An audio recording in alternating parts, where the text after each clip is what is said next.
January 23rd, 2018, Climate Ambassador Meeting, 6 p.m.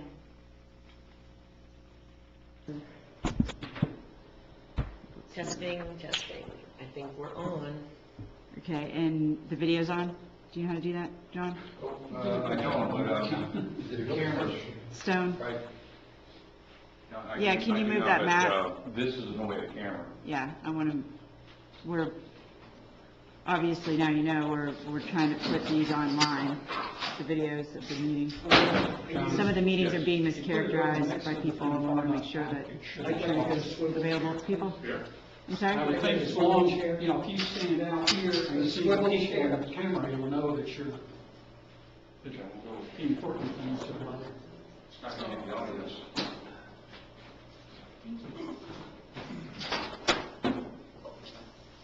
Okay.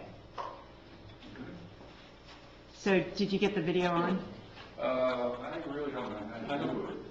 This is what happens when your clerk's out, and your admin's out, and your... It says it's recording. I can manage a city, but I don't know how to do the recording. It looks like it is. It doesn't take much to trick me. I don't know about the video, but it is, I believe it is. Well, audio is definitely You guys- working, but it looks like video is too. I don't know how to do that. The red light's on. Which is There is a red light. already recorded, so. I did, but it's, It says it's I recording. might have tightened it too tight. I probably did. Did you have any idea? twist it? The other one. Yeah. Let's be Lucy. There you go. Sorry about that. We're trying to not have water bottles here. No, it's really, yeah, it is. It's a good way to do it. Walk the walk. Totally. I know what it's all about. I was guilty bringing this, but it was all I could bring. Would anyone else like some? There we go. Well, partly if you were really serious, you'd have everybody bring their own glasses. Very true. That's next time. That's, yeah, we've got to ease people into remembering these things. Make a motion. So we'll go ahead and call the meeting to order, and I just want to briefly go through some housekeeping with you all, because we have some new members here, so I want to make sure we catch people up. A lot of the work so far, we've met here, and just, I'll give you, there's two sheets per. So this is the schedule that we sent out, the revised one. We're going to have to revise it again because we're already lagging behind, which is okay. We're actually moving pretty fast, but we had to cancel a meeting because we just didn't have enough interest for that meeting because it was so close to the holidays. So we'll be sending out a revised schedule. I wanted you all to really look at this and see if there are other issues that you think we need to address with this team that I don't have on here. And to remind you all that the purpose of the team was to go through some major global issues for the city's development. And also, you know, we're going to talk about road abandonment later on. So some of the major problems that we'll be facing going into addressing climate change, and also just typical environmental issues that we want to address. So far, we have addressed the beachfront. We talked about coastal construction setbacks, about increasing those. We've talked about addressing height along the oceanfront, and we've talked about changing the footprint of the buildings so we can get buildings closer to A1A and further away from the dunes. We have talked about what we do when a home is destroyed and how they can redevelop, and if they are like, for example, there's a lot of homes that are now already past the 1981 control line, they're closer to the dunes, so if they're destroyed, you know, they would now be required to come into compliance with the new code that we're creating. So things like that. So that is being drafted now. So we're actually drafting those codes now. And so you all came up with those ideas. We put our comprehensive plan planner on the task of amending the comp plan to accomplish those goals, and Rochelle is writing the code. I haven't gotten any word back of when we're gonna get this back, but we need the comp plan back first before we can, before you can review it. And I want you to see it before we bring it on to planning and zoning and to council and so on. So I want everybody to understand that we have addressed the beachfront already. There's been statements that we have not, but we have. We will be bringing it back so you can see it again, but we have addressed it. We are now moving into, we've also talked about impervious surface and parking and all of those issues, trying to promote more space, green space, less pavement on the site. Those codes are now being drafted too. So all these will be coming back to you. I'm hoping that you don't wordsmith them, because the people who wordsmith them are planning and zoning. But I want you to see what it looks like. And if you see any glaring global issues that are jumping out at you that you don't like, I want you to be able to say, whoa, we didn't say that, or that's not what we agreed to, stuff like that, So that's coming back to you. The other item that we've discussed is now we're in the density and height issue for commercial buildings. And we talked a little bit about residential. And we outlined the problem of commercial and what we're encountering with developers or property owners declining to redevelop and comply with stormwater laws because they don't get anything out of it. So we're trying to get them to basically, we want them to tear things down and rebuild them to comply with current stormwater laws. We have a lot of commercial buildings that are wall-to-wall asphalt with nothing on it but parking lots and a building. So when we have a redevelopment, we want to allow them, a lot of their lots are too small for them to put the stormwater on there. Today's stormwater laws require about 20% of your site, 25% in some areas. So dry retention would be about 25%, and wet would be about 20%. So you have those issues, so we need to, where's the other way? Close. Okay. I'm not an engineer, so I'm a planner, but We always figure 25% of the about site. 25% of the site. So when you have a lot that's a postage stamp lot and it's completely taken up by parking in a building, and the owner sees that he or she has to come up with 25% of the property to dedicate it to stormwater, they go, ooh, I don't know if I want to do that, and they just renovate it and move on. So we're running into those problems. A lot of times they don't want to do that because they don't have the space on the lot, and if they could go higher, they would. And so that's why we're talking about height for commercial buildings. We have a height right now of 35 feet for commercial. A lot of times people don't realize the bottom floor of a commercial building is often 15 to 20 feet. So when they want an office building or anything like that, they're definitely going to do a 2 to 3 story building. And right now they cannot do a 3-story building with our code. So if they're going to pull the building up and put stormwater and parking underneath, they need to go higher than 35 feet. We gave you some buildings, a building to look at that's silted in the city. That's the building across the street from Pelican Beach Park. We have that on a presentation. We're going to go through that with you, Rochelle is. So we've asked you to look at some areas on the maps that you think would be appropriate for this code change. So we're not envisioning a row of buildings all the way down A1A that's going to be like, super big. We want to make sure that we keep the character of the community, but solve these problems at the same time. So we're trying to get some ideas from you of where this stuff would be appropriate in your minds, And then also we were talking about when we presented at the original meeting, you saw the maps for the flooding that we're going to experiencing with sea level rise. And most of you saw that, right? Everybody was there at those meetings? Okay. Most of the flooding is on South Patrick Drive, okay? So what we're trying to do, we have a provision in our code that allows for mixed use in commercial buildings, and we're trying to encourage mixed use development. What we're looking at is moving the mixed use component from South Patrick Drive and adding those units to A1A.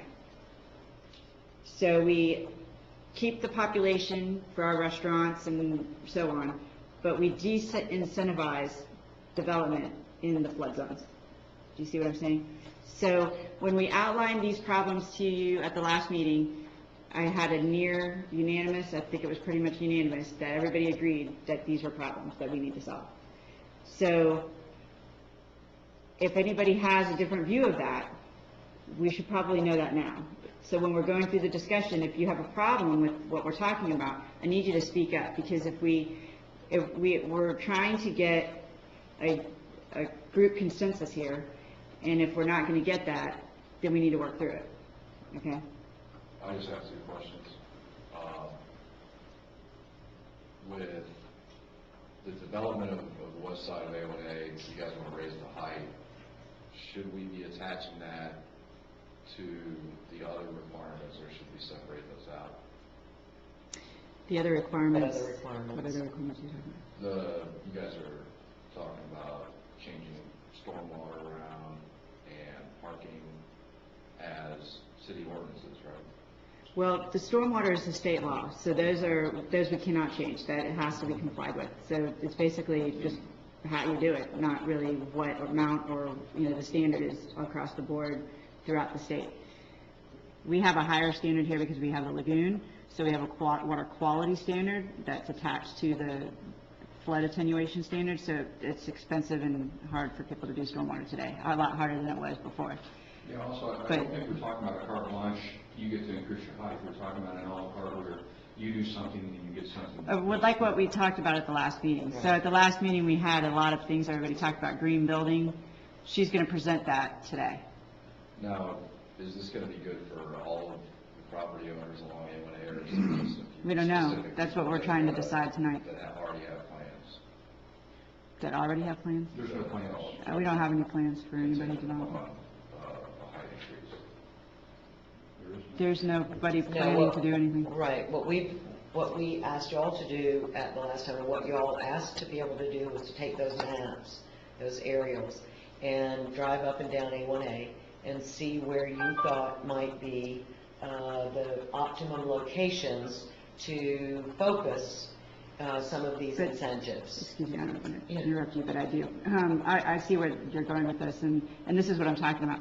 There are no plans in the city for any developers to develop anything that would benefit from what we're doing today.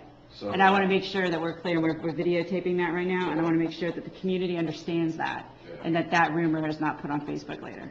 Yeah. Okay? So we're talking about a height increase for all commercial properties. No, Maybe. not all You all, commercial. this is the Well, thing. Yes, what y'all decide. Is we're being asked to answer questions that you all haven't discussed yet. Right. So you are going to talk about that and make your recommendations. So Michelle's going to go through the options that we can come up with, and then when you guys decide what you want to do, we'll bring it back to you, and you guys can see the final result. Would it But be we don't know wise- that yet. Would it be wise to include the business owners in this discussion? What we like to do, and this is the other issue, is when you're talking about strategy, this is the problem with, because this is probably the seventh time I've explained it.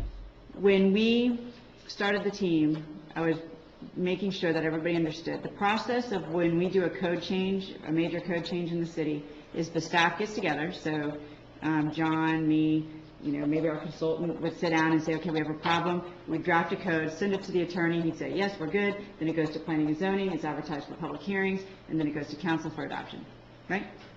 Pretty much.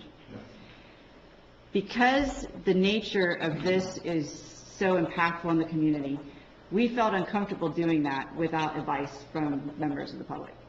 And so we chose members of the public and asked you to help us, because we know a lot of you understand the environmental problems, a lot of you are advocates in the community, some of you sit on our boards, and some of you have helped us in the past in other meetings, and some of you have been a mayor before, so we have this experience level and desire from people, so that's why we put you together as a team. It's because we wanted to vet this issue before we take it to a public hearing and these are public hearings, but to an advertise, send out notices to property owners, come see the strategy and workshop it, because that's how the process would go. So we wanted to do that with a group of people first before we just went down that path. we will do notices to property owners when we have a strategy to notice them on. So once we get an idea of what we want to do, then we will put a notice out to the property owners and have a workshop with them and explain the whole strategy. Adding to that, at that first meeting, by invitation, there were members of the business community. Yeah, we had, So, this, like all committees in the city that I've been involved with, has self-selected. right. And We they're not invited here. everyone at the initial meeting to Yeah, serve on the They chose team, not to be here. and it whittled down.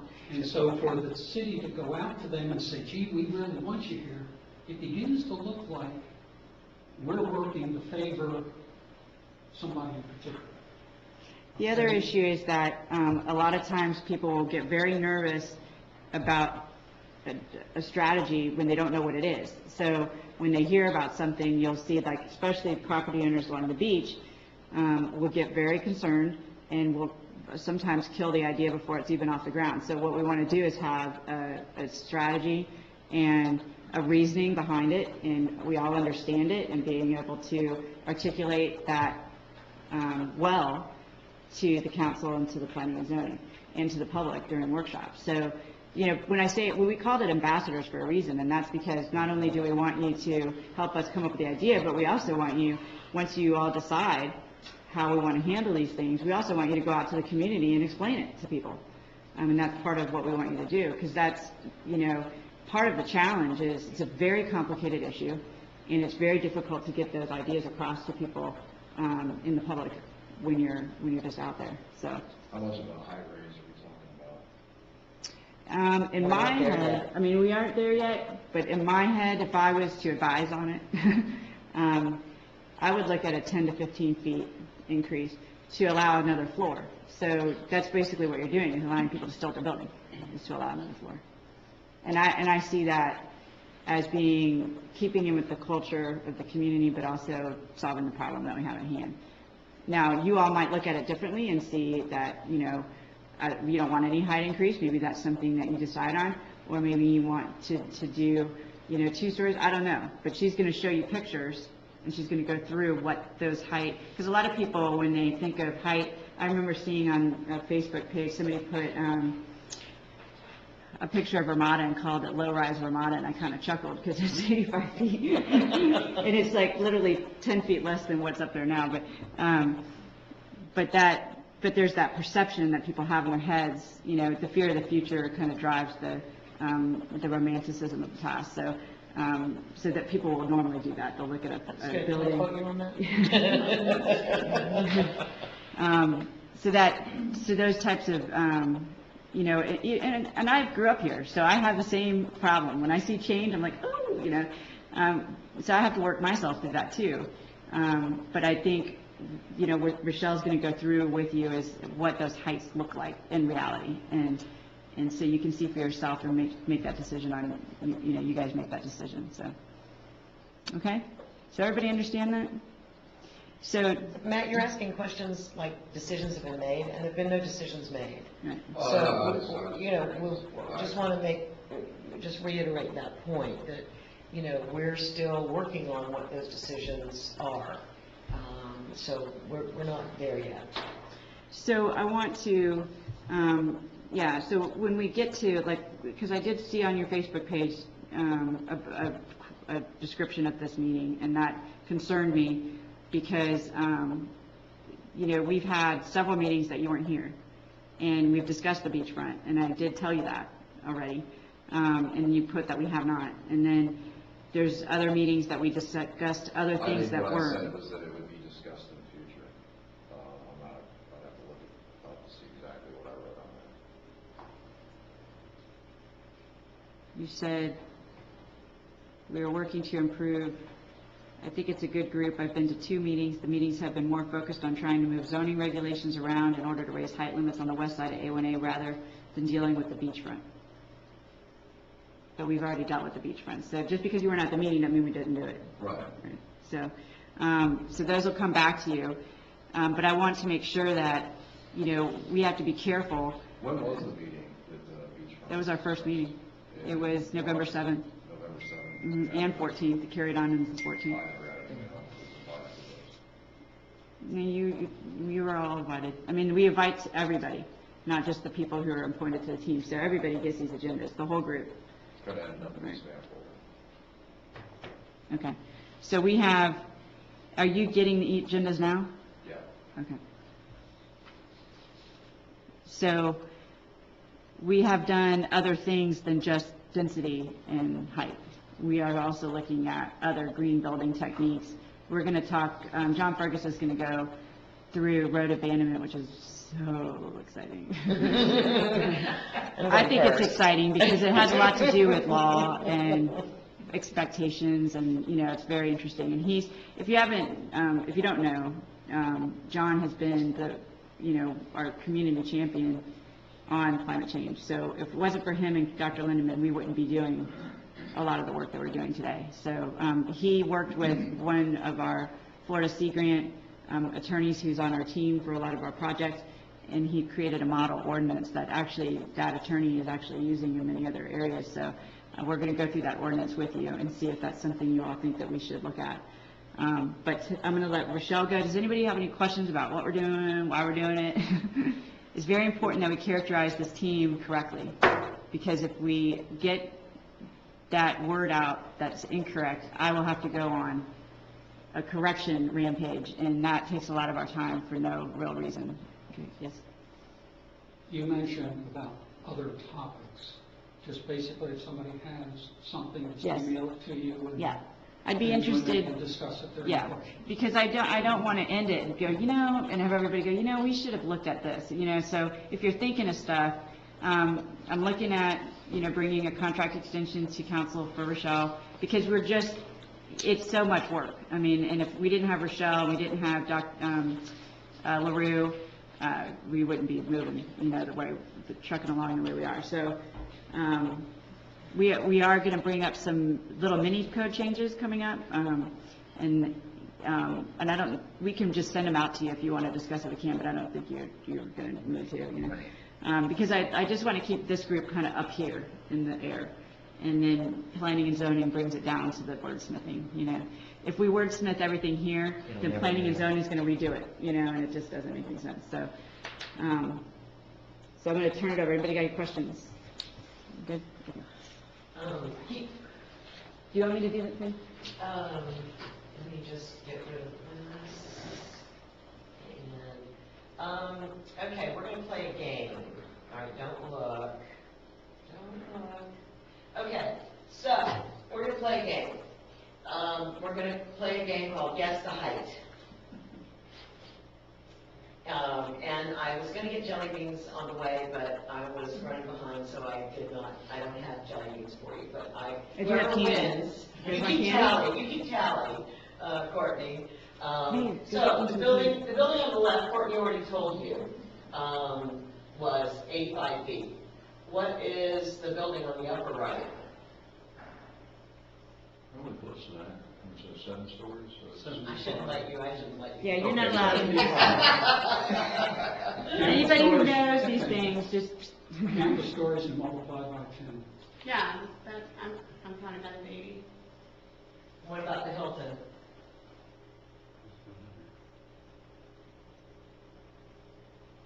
That Ding, was ding, close to ding. 100.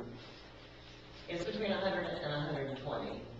And in case you don't know how many things are inside those 4 walls or 6 walls, whatever they are, it has 200 rooms. The Ramada, in their 8 stories and 85 feet, had 108 rooms. The Crown Plaza, which is one on the upper right, at 7 stories, is about 85 feet and it has 270 rooms. So a lot of times you can't really understand what, you know, or tell what the height is, or Well, how many jelly beans are in Don't inside the worry, building. I've got an observation on that. I think that's a good example. It's not height per se. This is me, okay? It's not the height per se. It's the apparent mass. Yes. Okay? Agreed. So they Agreed. take the building just to kind of poison the atmosphere, Invite him the to building across from Pelican. All right, Wife and I- let's wait for that. Let's wait for that, okay? Okay, but my point here is the Hilton particularly, and probably the one in Crown Plaza, the future, are the Hilton Inn for sure. If you took that and you look kind of where we are now from the end, it doesn't look too bad. But if you went around 90 degrees and looked at it head on, that would tend to look like And that you're- thing when you come across the causeway, the 13 The stories. Radisson. The And Radisson. you're hitting on something that has always been near and dear to my heart, and I thank you for that, because it's really not about what goes on inside a structure, it's really about what it looks like. It's really about the design and how it sits on the property and how it feels when you look at it. So that's kind of, let's see where we go. Okay, there's that, oh, my 42 is shown, so that's the building you were about to refer to. See, I love that building. I love the articulation around the roof, I love the stonework, I love the verandas, I love the fact that the parking is underneath. I think, from a massing standpoint, it's work itself, particularly with the wraparound verandas. So for me, from my eyes, I love that building, and John does not like that building at all. So beauty is in the eyes of the beholder, right? It really is in the eyes of the beholder. But in So that let's keep building, going. if it were designed, I think, if it had been made, let's say, another story taller, and kind of pulled in a bit and stuff, so it wasn't this huge block, I might feel differently. That's my point. And the other thing is, what does it do to the people that are near it? Like behind it, there had been a vacant lot. Okay, so it wasn't real close to a single-story home. After that was built, that lot was developed with a single-story building. So they don't have a complaint. They knew what they were Right. doing. And they could have gone 2 stories. Yeah, but the point is that if I had owned the lot right behind that, and then somebody built that, I would have been PO'd. I Well, really No, would you have might been be, upset. but I'm gonna say this, that, when you, or when a person bought or built a lot there, the zoning was what it is for a long, long time there, and so. At 35 feet, at 35 feet. Well, no, when this was built, it was different. Yeah, when this was built, it had, It was it 45. was, it had a commitment. So, okay, so guess the height of this one. 40 plus or minus, 40 to 50. 45. Ding, ding, ding. Do we know how many units are in there? How many jelly beans are in that bowl? Is that the whole block? Is it just a part of the thing? It's got square feet of office on the bottom floor. Or how many square feet? How many acres is the property? 4 times that. I don't know. I don't know how many units are in there. Yeah, so. I don't know how you many know, square feet of office are in there. Because you don't know if there's parking in the back, and when you're looking at the building. You're looking at a structure, and I think it's kind of a cool structure. But yeah, it's, the only thing I can tell you is that it's somewhere between 48 and 50 feet. What about this? 65. You have the man telling me. Oh, that one is 5 stories, and I'm guessing to the top of the elevator shaft, it's probably 7, it's probably 10 feet above the main roof line. And at 5 stories, I'm going to give this one 12 feet per story, about 60 feet. And there's approximately 40 units there. Okay, building on the top left. Any guesses? Come on. 50. 50, Okay, right? 40, 45, Bottom? 50, 60. 50, 55. See, I thought the one on the right was the same as the one on the left. Because that middle story looks like it's oversized. So does the top. Because that's like new construction now, like even residential is now 12 feet, because people like those high ceilings. Exactly. So what this says is that you've got 2 buildings, actually 3 buildings, that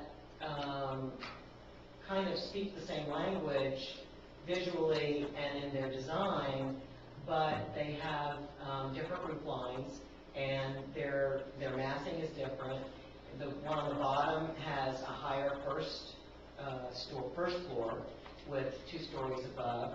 The one up on the left has the first floor and 3 stories above, and the one on the right is basically a 3-story building, but it's higher at 40 feet. I mean, again, it's 40 feet, and the other 2 are a little higher because of the height of the floors. What about this one? 40. Let's keep going. It's probably about 35, maybe a little higher to the top of the hill. But it's 2 stories. First floor is not habitable. That's where parking and garage or storage are. So this is when we talk about raising homes, this is kind of the thought and idea that comes to mind in terms of creating a new design for rebuilds. This one is small, but it's almost 30 feet, and again, the first floor is non-habitable. Oh, go back to those previous two. Take the one before. One of the things, at least to me, that reduces the impact, they've got sloping roofs. In my mind, it reduces the mass. Yeah, I agree. Yeah, I mean, with the dormers, it gives it a whole different feel. But that's a whole story up there. Yeah. That one just has the 1 story. I mean, it may have a loft in the back. I don't know. What about that one? That's 40 feet. Yeah. What about the ones on either side? Or 40 feet. I think that one may be more than 40 feet. It's probably, close to 12 feet at the bottom. 10 and 10. Where is that? That's in Charleston. Okay. So that's It's a in a new really low development that's lying area. in Charleston, and I mean, that's how most of the homes in Charleston, new developments are being built. That's a pretty high washout though, Yeah. They're out there. Yeah. But if somebody has an RV, that would be exactly what they'd want to do. If they were going to park Great their point. home. Good point. Make it high enough so that they can park inside. Good point. All right, let's keep going. What about this one? This is just to kind of get you thinking and visualizing. None of our lots are big enough for this stuff, just like, she just wants you to see the height and understand what it would look like. I would say 40. 37. And this one has parking underneath in the back. And I use the little 6-foot guy, to kind of give the scale, just for fun. This one is about 45 when you stack them on the end, and again, there's parking underneath. Now this one I think is only probably about 2 acres. So this is something that, actually could fit on the bowling site. It has underground parking, liner shops, it's mixed use. How many units do you think are in there? I don't know if it's 2 acres, it's 150,000 square feet. An acre's 43,560. Yeah, That's but 3 you got stories. parking underneath. Yeah, you got So parking the at square first foot- floor. 2 full floors. Square foot of that mixed use is probably only 10% of that bottom floor. Uh-huh. Yeah, it's just liner shops because in the back.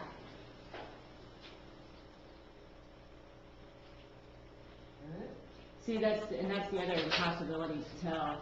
I mean, you could probably See, use, the shops are from this part of the building along the front, and from here back is all parking underneath and stormwater. Well, if the 2 stories are 100,000 square feet, 3,000 square feet per, that'd be 30. No, those are 3,000 square feet. 2,000 square feet, there'd be 50 units. Thank you.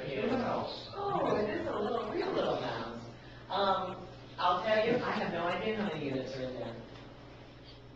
there could be 10, because they could be 5,000 square feet. Yeah, that's It could be, 50, because they could be 1,000 square feet. So,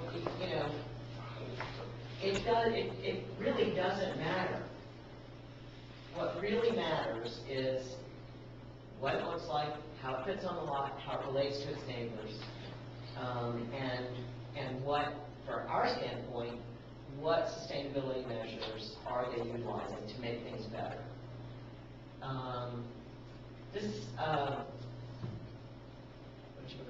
See, in the northern part of the state. St. Augustine? I'm sorry? St. Augustine? No, up by Destin. No, Seabrook, Seaside. Okay, Oh, Seaside. this is Seaside. That's not what they normally I show. remember for that years Seaside. ago. That's their commercial area. This is where they filmed, Truman Show, Yeah. Yeah, the Truman Show. and, it's a really cool place. That's one of the first developments like that in Florida. Yeah. This one looks small, but when you kind of factor in, the roof line and the, parapets and the, some of the extraneous, features on top of the roof. Huh? What is that? These are solar panels. It's not solar panels, it's just an architectural feature? I think it's an architectural feature, but I also think it's solar I do panels. too, I think they're solar If you're panels. looking at it from the northwest and they're facing south, that would be ideal. Yeah. So I think that's a great way to do, put solar To panels. work them in as a part of the feature. Now, would they, under that top one, it's almost like you could have an open air area there. It's Yep. high enough that, Yep. There could be a roof garden up there, there could be rain barrels, there could be all sorts of things up there. But that's about 45 feet. So, at what point do we realize that it's, really not about numbers, but it's really about how the building functions, what it does, and what it looks like. So here's, this cracks me up. You can fish off your back deck and, bring, rowboat home from work. I have no idea what this is, if it's just out of somebody's mind, but I like the picture. This is kind of what Courtney was trying to accomplish, recently. This is actually built over a wet retention area. The building itself, I don't think it's much over 55 feet, but it's kind of a cool thing. I mean, it's too big and blocky for me, but it's what it does with the stormwater underneath, and Looks like an old Atlanta industrial building. it does. I thought the same thing. now the thing here with that one, Whoops. Sorry. because it holds water, that almost certainly is below ground level. Yes. Okay, Yes. so that extra story kind of doesn't count, as it were, if you're on surrounding property, because it's down. It's just, it's a basement you can see. Well, that's stormwater, so on the other side is dry. Do you see what I'm No, saying? but there's something holding the water there, unless that's over Right. the river. Well, there's drains. Yeah. You can see the, they've got Yeah. drains under Right, there. and see the dry over there on the other end? Yeah, right So, in there. so that's a pond, and they just built the building Yeah. halfway into the pond. Yeah, my point is that. On that side. From ground level up and. On that In side, other though. words, that's a point if you had a big enough property on A1A, and somebody wanted to actually lower, Yeah. okay, that bottom floor below grade, then they could gain, that's free headroom. And so you're hitting on, how do we measure height? Do we continue to measure it in the same way, or do we look at it differently? Do we go from base flood elevation? Do we go from the crown of the road? Do we go, finished floor? There are all sorts of ways, to measure. And, so does it count from here to there? or does it count from there to there? And, you know, is really this the goal, so does that matter? Key West changed from the ground of the road to the base flood elevation. Exactly. And the reason why they did Say that, that again? Key West, Key West, when they did their state, because they had to still out of emergency, and so they changed their measurement of the height from the crown of the road, which is what we use, and most cities do use that. But cities are starting to change it to base flood elevation, and that's the reason why, is because of the areas throughout the state that are going to be, or already sitting in water some periods of time during the year. Yeah, well, they're moving from, like you said, using the crown of the road to the base flood elevation, but the problem is not every place has an established base flood Right. elevation. Sure. So in lieu of that, what they're doing is saying first enclosed floor above grade. And then that opens you up to the opportunity to have that underbuilding parking and detention.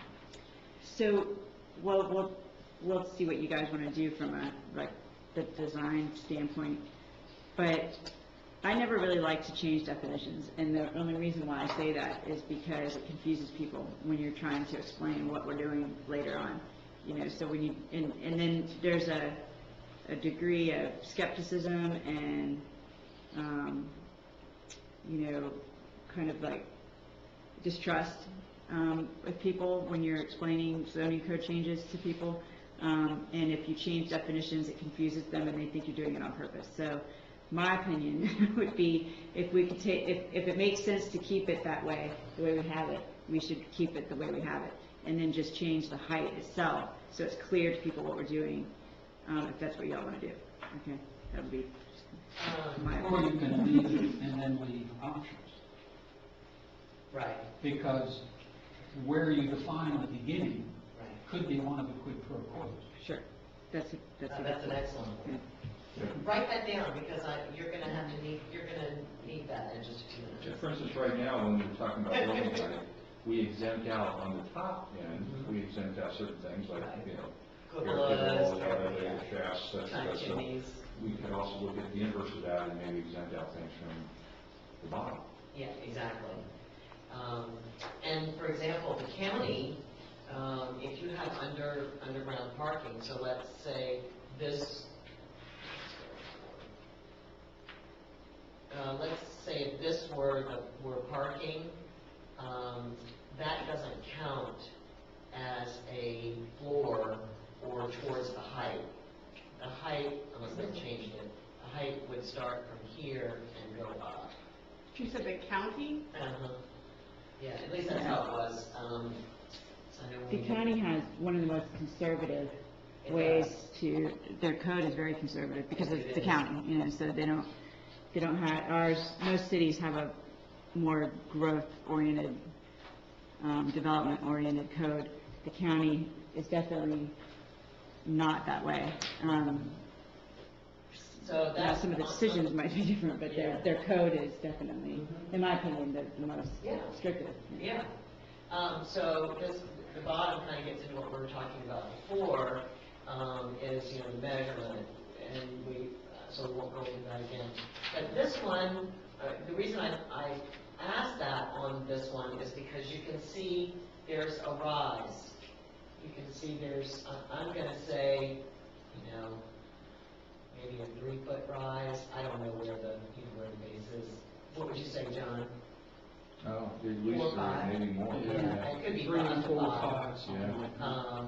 So if you made me guess, I'd say about 5, but I'm gonna say at least 3 to 5, because I don't know where this is. But the So- crown of the road requirement basically enables the property owners to not be flooded out by road flooding, and flooding out their neighbors, basically. Right. It does nothing, but it does nothing to deal with a storm flood. So that's one thing we have to consider. So if we're gonna use crown of the road, then we would need to make room in the height allowance to address their ability to still out of the flood areas. Actually, that's in our code now, but it's not sufficient. It's 18 inches over the ground. Right, Exactly. yeah. And that's way more than 18 inches over the ground. But that, again, that addresses to get them out of a road flood. But it doesn't do anything for climate change. And that's my concern. I mean, you know, and then that other thing too, when we're looking at this, remember at last meeting, we talked about on the residential side, that we don't have to, we can ask our consultants to come up with what that height would be to get them out of the flood. So it doesn't have to be a whole floor. It can be stilted 3 feet. Yeah, I think. Or, you know, Key West something less, did yeah. some Right. 3 feet or 3 or 4 So feet, off grade, something like that. you know, they give them the ability to go off grade. And the reason why I say that is because even though we're seeing a lot of two-story development throughout the city, there's still that feeling, if you talk to a lot of people that don't want, you know, I have a one-story house, I live in a one-story neighborhood, I don't want somebody peeking in my backyard, you know, that's a change people are gonna have to deal with. And so when we talk about allowing the height to go up a little bit to get people out of the flood zones, we may want to define it that way, as a minimum, so we don't, you know, scare everyone. Think You see what I'm about it saying? is So, We're using the crown of the road is assuming that it's a sound base to start your measurement from. I think we've seen on our flood maps, the South Patrick Drive is underwater, it is now in a special flood hazard area. So we're basing our height on a road that is below the base flood Correct. elevation. that's true. And if you look at the progression of the sea level rise impacts, the roads are the first to go, so. Yep. Is this helpful, or, I mean, are you able to kind of visualize and stimulate your thought about, you know, what, and let me just put it in perspective. Why are we talking about zoning changes? It's not just to change codes or change plan or change the community. The purpose of doing any code changes is because we're trying to retreat from the ocean and we're trying to retreat from the river. And so by protecting both of those borders, we're trying to also protect our pocketbooks and protect the legal rights of property owners. So, and we know that if we're going to do those things and protect the environment, that there are things in our code that aren't working. So if we're going to enable flood protection or enable stormwater and parking, then we have to provide some relief to go up. And if we want people to do all of the wonderful sustainability technologies and building and construction projects that we want them to integrate into those new buildings, it costs money. And so there's got to be some quid pro quo, otherwise we're not going to get that complete redevelopment, that integration of the sustainability features, and they're just going to do facade treatments on seas of pavement. So we're going to, I'm just trying to set the groundwork. Can I add to that, Rochelle? Yes. I mean, I think it's fair to say too that what we're trying to do is change the impact of our city's presence here. So, you know, like it's one thing to talk about like how this affects people and how it affects residences, but every animal, every plant that lives here can't continue if it's underwater. So it's really about changing the impact of our existence here as a city. It's a very serious issue. Can you see why I didn't want to sit there and do it by myself? You know, I mean, you have to talk it out with people, and it's a very serious issue. It'll have a lot of impacts down the road, you know. What I'm taking from this is, in my mind, it's not a height, 45 feet or something else. It's how does it mesh with the rest of the community?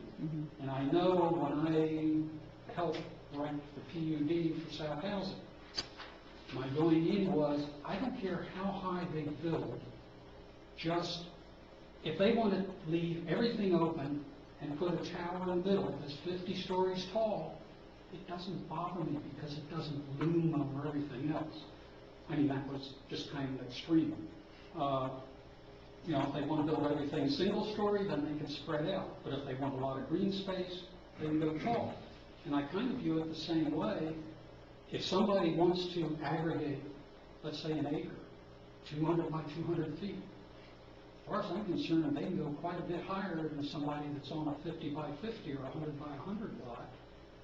It's how close they get to the Varying edges. setbacks, right? And so maybe the thing to do, I'm inclined to think more in, you use operational terms or something. In other words, how do you want to measure your impact, and then how you do that's up to you. You know, if you want to make a pyramid, you can make it a whole lot closer to the edges and taller than if you want to build a square box. There's definitely codes that have done that. Right, and we have done that. Where, you know, after you reach a certain height, you have to bring that roof line in. And, you know, so, and it has to be, just a variegated, I'm using that term, a variegated form, so it's not just a big block. And, you know, Courtney and I have done that and written that in other codes, and that's how I would see this happening as well. So, you know, there may be a magic number. I don't know what that magic number is. It may not be a number. It may be if you do certain things, it doesn't matter as long as you work on the form of the building and, you know, what it looks like exterior-wise, and it has a whole, you know, it's not just a solid block. It has verandas and porticoes and brick or, you know, different kinds of materials, and the roof line is brought in, and there's lots of fenestrations around. You know, we'll get into that in a little bit, but I mean, I think this is kind of why we're having this discussion, is to come up with those kinds of things. So anyway, we've talked a lot about rain gardens, and, you know, here's an example of, it was just, you know, kind of a open space area that flooded, and then the community created a rain garden there and really made a huge difference. So this is something that we can look at as not only to do as a community or on our own properties or on city, you know, for the city to do, but in new development as well, not just have a hole in the ground that's going to collect the water, but really make it into something that's going to be. Is that just an aesthetic change? I'm sorry? No, that's a stormwater pond that's made to look like a garden. It is, it's a stormwater. It's a stormwater pond, basically, that's a shallow one, but made to look like a garden. Okay. Similar to, in a sense, to what was done at Elwood and Temple. Tore down the house, and they dropped the elevation, so the water would pool there. They haven't made it into a fancy garden or anything, but that could have easily been done. These are some, you know, rain gardens in a project, and elevated food gardens.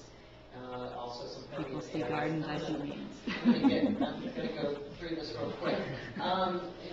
These are rain gardens, you know, along sidewalk in a, it's not thoroughfare, but slope street, and there's under drains and pervious pavers that are being used as ways to manage stormwater. So all of these are options or ideas that can be written into the code as a way to incentivize some things that we want. So We're getting ready to do Jackson next year, streetscape Jackson Avenue. So, you know, some of these ideas may be appropriate for that. I think this would be great on Jackson. This is perfect. In fact, in the plan, we kind of, or the original plan, some of the pictures to that. And this is just, Rodney, oh, I'm sorry. So, Tampa, downtown Tampa.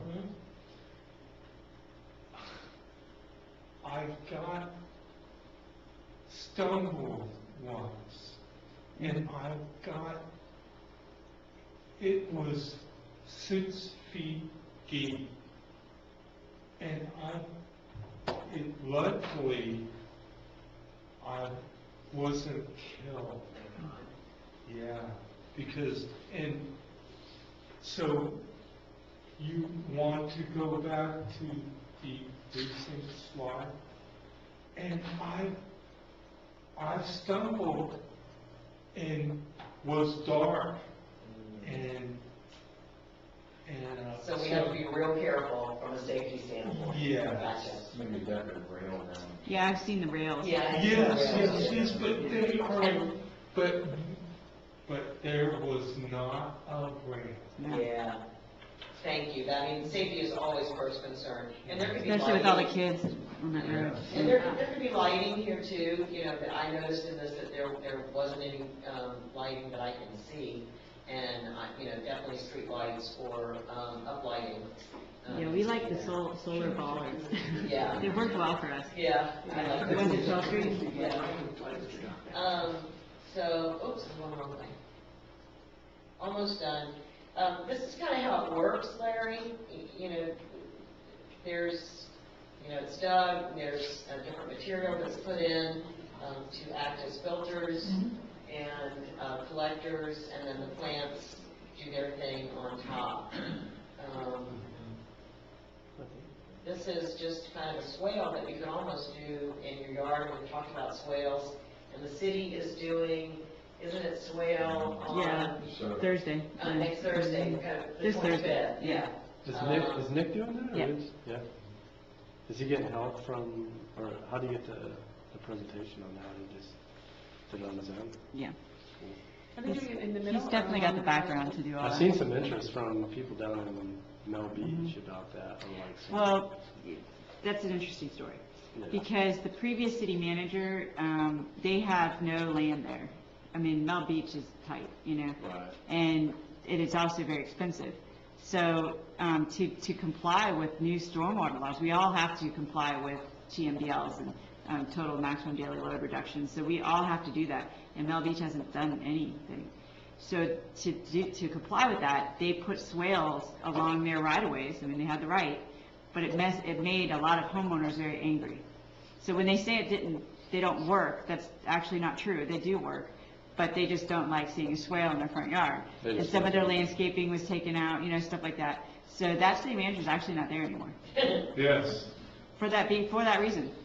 But the swales are there. Yeah, but the swales are still there. Yeah. I'd like to get word on it. I think he's happier on his new job. But yeah, that's that story. So that's probably why they're interested, because they see it as a fight rather than a need, Are we doing it along, like, the resident side, or are we doing it in the median? He's just explaining to people why they're good, because we have them on Roosevelt right now. We have, very large one at DeSoto, a very large one on Cassia. The And ones we'll on probably, Temple look really good. Hmm? The ones on Temple, between, Yeah. right next to the church. I think he's going to touch on the DeSoto project where we're going to be doing. Right, and we're going to be planting plants at DeSoto that are nutrient-eating plants that basically help that type of project. So he's going to talk about that. But we will be encouraging people, if they want to swale their yards, go for it. And so we're trying to develop some of those parameters and things like that. It's hard to do though, unless you have some heavy equipment to scoop it out. I mean, if you want to make a big swale, because there's Right. a lot of dirt in there. Well, if they'll allow us, we'll do it. It's our right of way. So. Yeah, that might be something the city would have to Yeah. help with, because if not, people just won't do it. Right. So those are the types of things that we're talking about right now, but he's going, that's the point of that workshop. So I just wanted to, kind of close out the visual part of the program. We've talked a lot about pervious parking, and I've started in the rewrite of, how we treat parking. But this is just porous concrete. They've got under drains that leach out into a swale, and it's really a swale that's been planted with, it's got littoral zones and been planted with wetland plantings. And, it works. before, so it's just an eyeball example. So I don't know if that was helpful or not, but I'm visual, and I know that a lot of people are visual. So at this point, do you want to talk about locations, or do you want to talk about kind of what incentives might be? Okay, if you don't want to pick, I'm going to pick. Locations. Locations. Well, Rodney, you know what? It might flow better if we think about what we've seen and what some of those incentives are that we want, and then where we want to put them. If you don't mind, if that's okay. So, She should have asked.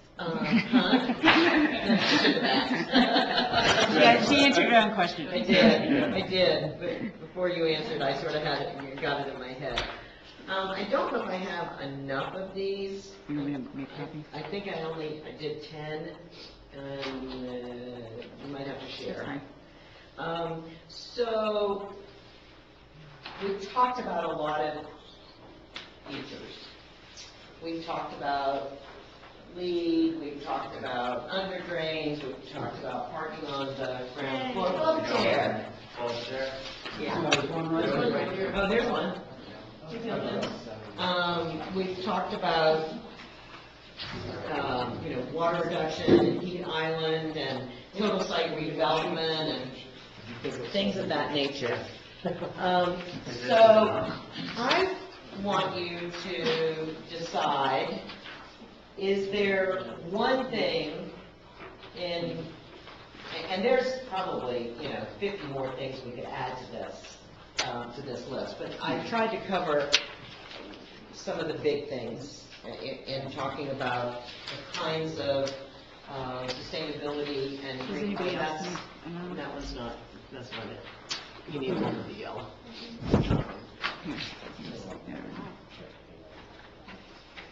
The kinds of things that we've been talking about, the big ticket items, okay?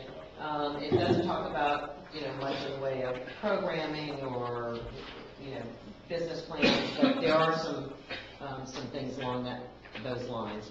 So can you pick the one thing that you think is probably more important than anything else that you would want? Because what we're looking at is there's something that's mandatory, then there's kind of a laundry list that you have to pick some from, and then there's kind of a laundry list of, if you pick X amount of these, then you get, all this will end up giving you some jelly beans or some height. Are we picking one for each column? So, No, just the one thing kind of overall. Yeah. So if you take property or residential and commercial? We're talking mixed use. No, we're talking about commercial. And for the properties that we're going to create these areas where you can do special things, just a minute, these are some of the things that would apply. This is where we'll start. Matt? So really, what we're asking is how high can we get? No. No, We're she's not asking that you at like, all. I'm asking what sustainability measures are most important. Matt, you can go 65 feet where you are. Right now, over on the west side, they can only go 35. Right. So, when we're talking about height, you got the most height of anybody. Why, we have no plans to develop our. Doesn't matter. You still have that right. As I understand, these are all amenities or proposed amenities that the city would like to see. And then they get to pick jelly beans based on how many. they need from them. so what we were looking for is, remember last time we talked about, okay, we're trying to change the standard for commercial development to make it more environmentally friendly, to encourage green development, to encourage stormwater, and so on. So we all know why, right? So there's some things that we talked about last meeting that we think we should just outright require now. So they don't get anything else with that, it's just, they have to do it. Yeah. And I think we talked about requiring all native landscaping. requiring. 50% yeah. pervious parking. And I things wanted like to that. do requiring connections to the adjacent buildings. So Right. cars don't have to drive in and out of A1A. Yeah, driveway and- connections. And there'd be a pedestrian and bicycle connection between commercial properties, stuff like that. So we want to make sure that we have what you want as the minimum standard now. So it'll be a new minimum standard. And then we also have the extras that people can do in exchange. So if they want the extra 10 feet, then they have to do these other things on this list. Do you see what I'm saying? Okay, Or- so now what you want is the must-do? Yes, Yeah, right, let's do yeah. that, let's start with that, the must-dos, and then after that, we want to go through the rest of them, and those would be the extras, and we want to make sure we have all of them, so if you think of other ones, we need you to tell us. So I want you to start with the one thing that's kind of the most important priority. I would like to, right now, with commercial properties, you're allowed to go up to 7% impervious, which it's like, that's what they go for. They go for the whole 7%. Reduce that benchmark to 50%, something less than 7%. Because. And if you do that, then you need to let them go up. Well, yes, and here's why, because within reduction of that impervious, it can integrate a lot of these like impervious pavers and these other elements that can get you down to that reduced impervious. Yep. point. So, okay, do you all know what he's talking about? Yeah, but Do you there's know what a he's talking higher about? level that Okay. I'm interested in. So every site, when somebody builds something new, they have to meet a standard that only allows them so much pervious surface. Impervious. Impervious surface. And ours right now is 70%. I can tell you that always is met in any situation. You can make it 85, they're gonna build 85. If you're gonna build, so they will always max that, those are ones they'll max out. And so if you put the standard at, he's saying instead of 70%, make it 50 to encourage more open space. What residential would buy. Right. And- Or the use of pervious concrete, or pervious pavers, or under drain, Yeah. exactly. So then suddenly they have more property No. to do these other things with.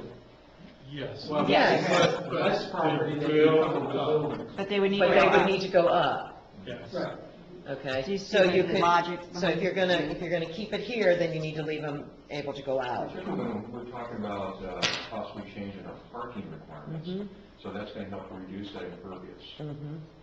And we need to look at the relationship between, we've got so many things that kind of regulate the same thing: lot coverage, lot impervious surface, breezeways, FARs and all of that, but that gets too confusing.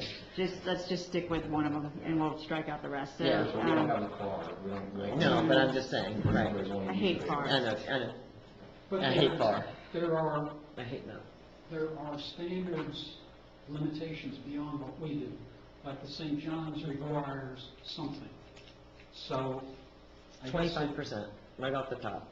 No, they don't require 25%. No. They require to hold the first inch on the Right, property. right. Okay? But that If usually somebody averages out wants to to make a big 25%. loss, Yeah, they can do that. right.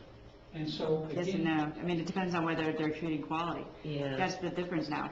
Back before quality standards, yeah, you could vault it and, not have a problem, or make a, like It ABC. depends on where the water table is. Like ABC, that would never be allowed now, because there's not enough quality treatment with that. Right, and it depends on where the water table is and well, those kinds of things. well, that's, I guess where I was going is, the St. John's does have a standard. Mhm. Correct. Okay, so we may want to go beyond that, because at least in talking about it, I would think folks should be aware, and I'm not sure what other standards. might It's a be. pretty Maybe stringent that's the only standard. one. I believe it. And I would say in Florida, we have definitely one of the strongest Yeah. stormwater standards in One of the the more nation. effective treatments is your perimeter swales, because those deal with the runoff at the same time. Let me get to Jazzy.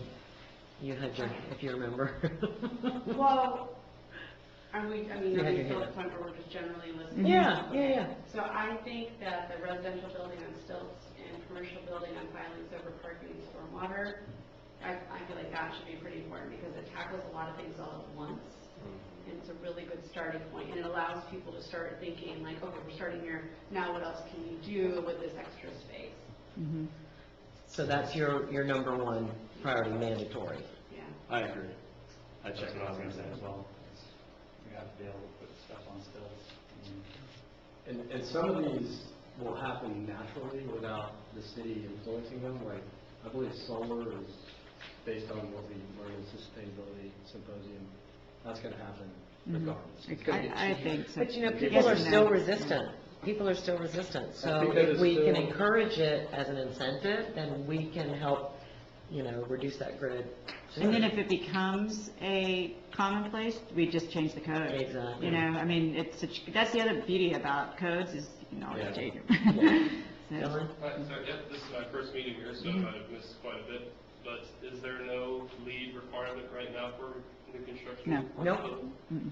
Because, I mean, I'm looking at a number of the points on here, I mean, lead V4 covers a number of these things. That's why I put it there. In their code, so, not to be too bold, but I mean, a requirement for new construction to be at least certified or silver. I mean, I know all federal buildings have to be built to LEED silver.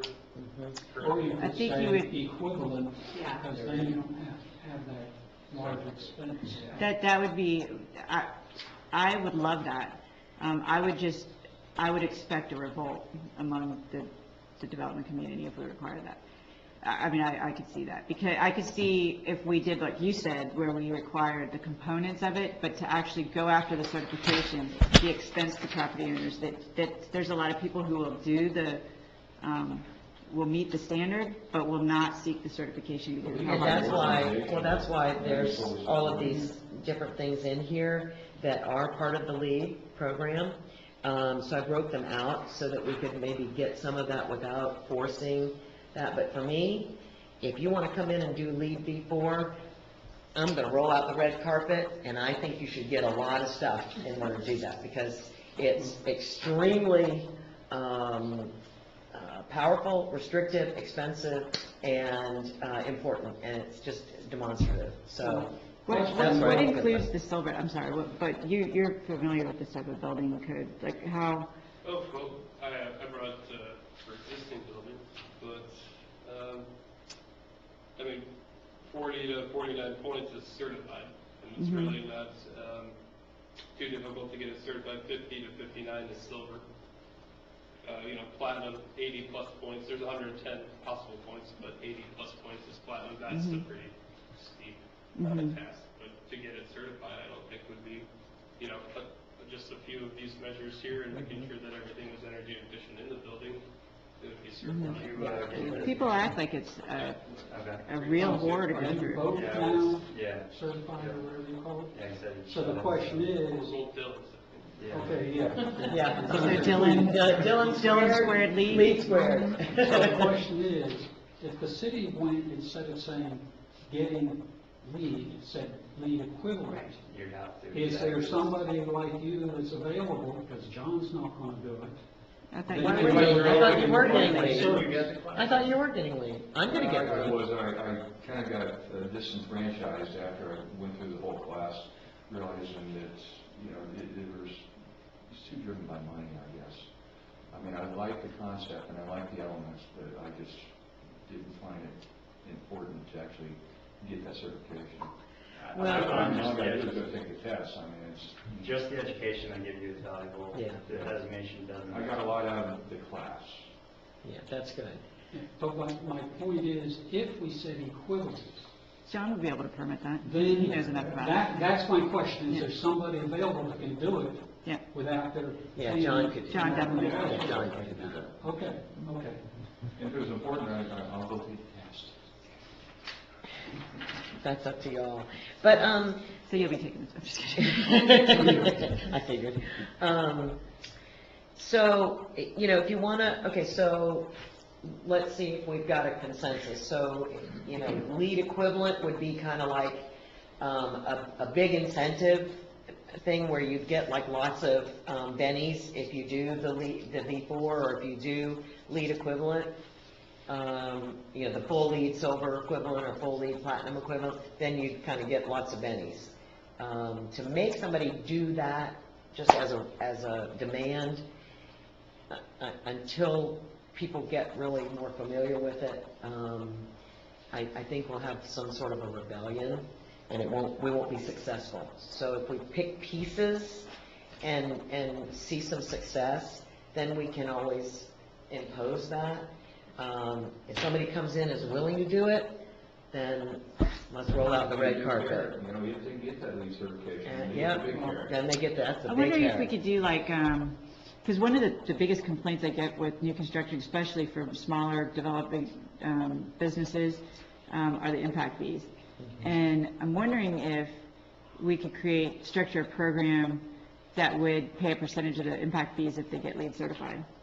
That would be phenomenal. You have to have a source. And really too, I mean, if they incorporated enough, a handful of these already, just someone to educate them on how close they are to being certified. You're Right. only 3, 4, 5 points away from being Right. certified or silver or gold. Yeah. If they want to take that extra step. That would be a great incentive. If you get LEED certified, we're gonna help you pay your impact Right, fees. that's it. So, well, let's talk this through. So if we require right off the bat that, for somebody to stilt their buildings, right, we're requiring commercial buildings to be silted with stormwater and parking underneath, correct? Is that what we're asking for? So that's actually a minimum requirement now. So, to me, When you say parking and stormwater underneath, it may not necessarily, does the stormwater have to be entirely underneath? no, I think, No. I'm just saying that they Well, provide it seems to be more of stormwater. an or.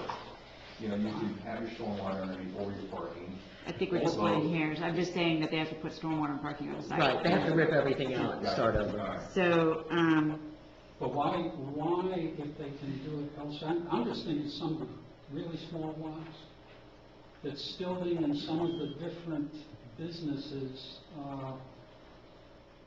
as soon as you go above grade, okay, you're gonna have to put in an let's elevator. talk about details in a second. Okay, just let me talk this through real quick. If we require a stilt building for the sole purpose of parking and stormwater provisions, and so we would have to, right then and there, already, you get a 10 to 15-foot height increase, okay? So that's, so really, we took height off the table for new stuff, for other stuff, right? I mean, basically, we took that off the table. I don't see my residents approving anything more than a 15-foot height increase. That's just my opinion. What do I y'all just don't see think? that happening. What's the current height, 35? Yeah. 65 on the east side, 35 on the west side. Yeah, that would. So that allow them to go 45? Or 50, yeah. 50. See, some of the other issues I see is, as more and more people get solar, not only are you gonna have problems with them just being in the shade, but you're gonna be impacting their ability to generate cash flow and pay for their solar system. Unless you go higher. Well, yeah, I mean, if somebody put a 45-foot building next to me and I have $15,000 invested in solar, there's gonna be lawsuits. And I think there's already, I'm not sure, I was trying to research it a little bit, but I think there's already some, I don't know if they're laws or something in effect, but that's something we need to start thinking about. That's one thing we should consider when we're talking about location, okay? Yeah. So that's something we need to talk about Well, when John, we do location. you'd explained to me the deal with the solar easement business. Right. Why don't you explain So- it here, because that wasn't... Well, let's talk about that at that time. So Yeah. I just want to make sure that we're staying on track because it's already 7:30. Right. So if we require stilted buildings right off the bat, we took height off the table for incentives. So now we're really only talking about doing these incentives for mixed-use density, right? Because that's the only thing that's left, honestly. So if you, or impact fee waivers. So I want to make sure everybody's clear on that. So if we're going to do stilt buildings, and then we have like, native landscaping as a minimum, building connection as a minimum for transportation, are there any other minimum requirements that we're talking about that you all see as a must-have? Must have, I'd say that there is no directly connected impervious that leaves your lot. Under drains or whatever else, swales, no water that falls on your lot flows unimpeded off your lot. I think that's That's already a It's already a requirement. requirement. That's already St. It's John's already- requirement, yeah. pre and post development. For commercial, yeah. Mhm. So, but it doesn't require underdrains, does it? You can use underdrains to meet that requirement, I mean, or you you don't can have to. use other ways to meet that requirement on But your they don't, site. yeah, pre and post, and all has to be contained on site. That's the current requirement now. I like your idea about compensating them for the impact fees. So, can we talk about impact fees a little bit? So what, I know they're, like, if you, who do those get paid to? So right now, we have utility impact fees, so sewer and water. Those are by far, they're very expensive for, especially for high users. So like the salon on the Jackson went in, and it's incredible how much they have to pay. Is it based on how much you're going to, how much That's water you're correct, going to use? yeah. So if you go LEED and you put in water-saving toilets and you collect rainwater and you And they actually recycle have that those water, credit there. so you can And get, when you're okay, at the that's water. good that that's in place. The transportation impact is, I think, when The, and so they have the utilities, And that's to the city of Melbourne and the Brevard city of County? Melbourne and Water Brevard and County. Brevard County sewer. And the utilities now, unless they've built the program into their rates, and that was approved by the commission, they cannot do anything about those impact fees. You have to pay them.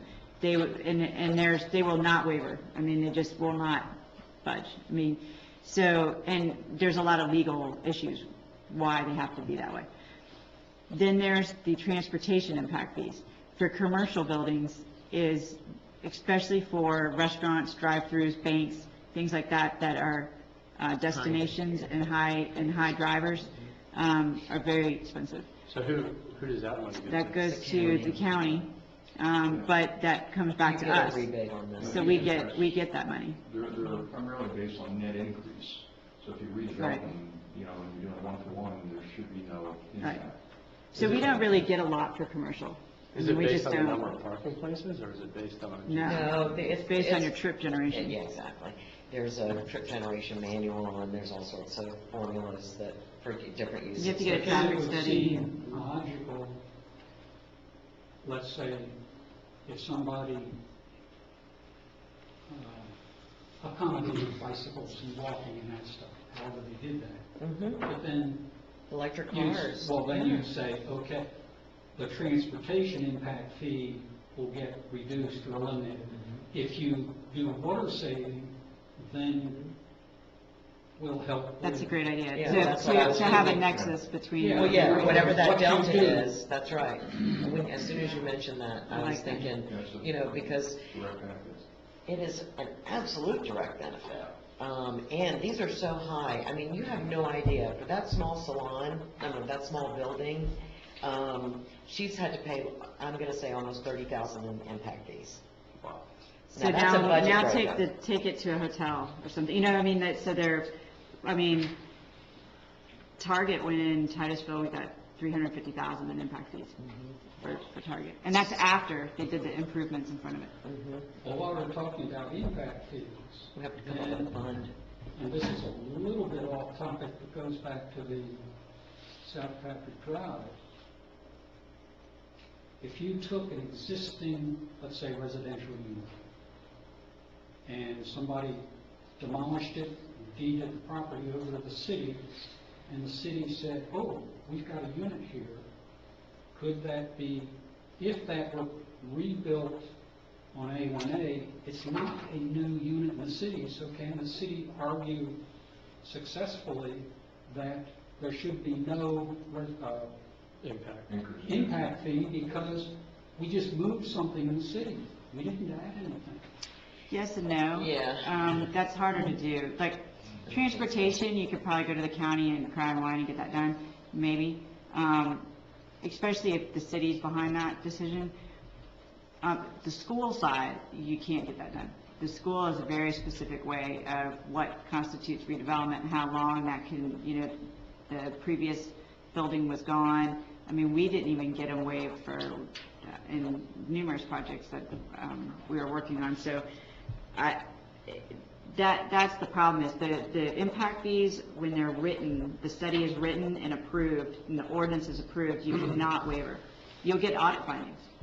if you waiver. Okay, So- but could that not be, this wouldn't be the first time the city's been a leader, a topic to broach and press for the change in the future, anticipating that hopefully. it will come I back? would agree with Yeah. that, because I think that there needs to be, when you're doing something to save on whether it's water or wastewater or trash or trip generation or, anything like that, then there should be a recognition of that value and some credit given for that.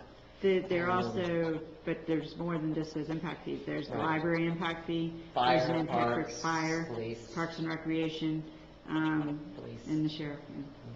yeah. Yeah. We don't pay the fire, but we pay the sheriff over Yeah, here. but again, the point is, you remove one unit, you build it someplace else, it hasn't changed the number of calls on police. But the- Yes and the- no. yeah, yes and no. Because it The depends use on the might size, change. the Yeah, you gotta use, hire the, especially transportation where it's at. So it's definitely, there's nuances there.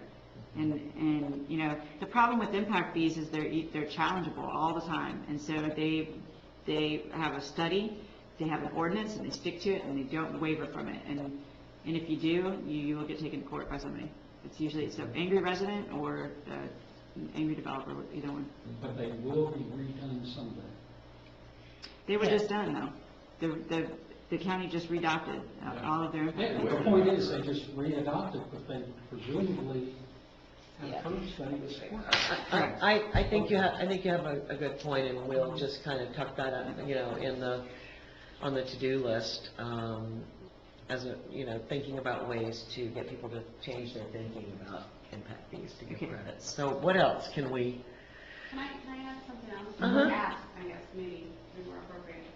So, like, going off of the silting and piling thing, could that, even if that's like our starting point, that's where we're beginning, can we also take into account where we were talking about, like, the base flood level, or, like, if they want to clear out the land underneath, things like that, like, so where we start from?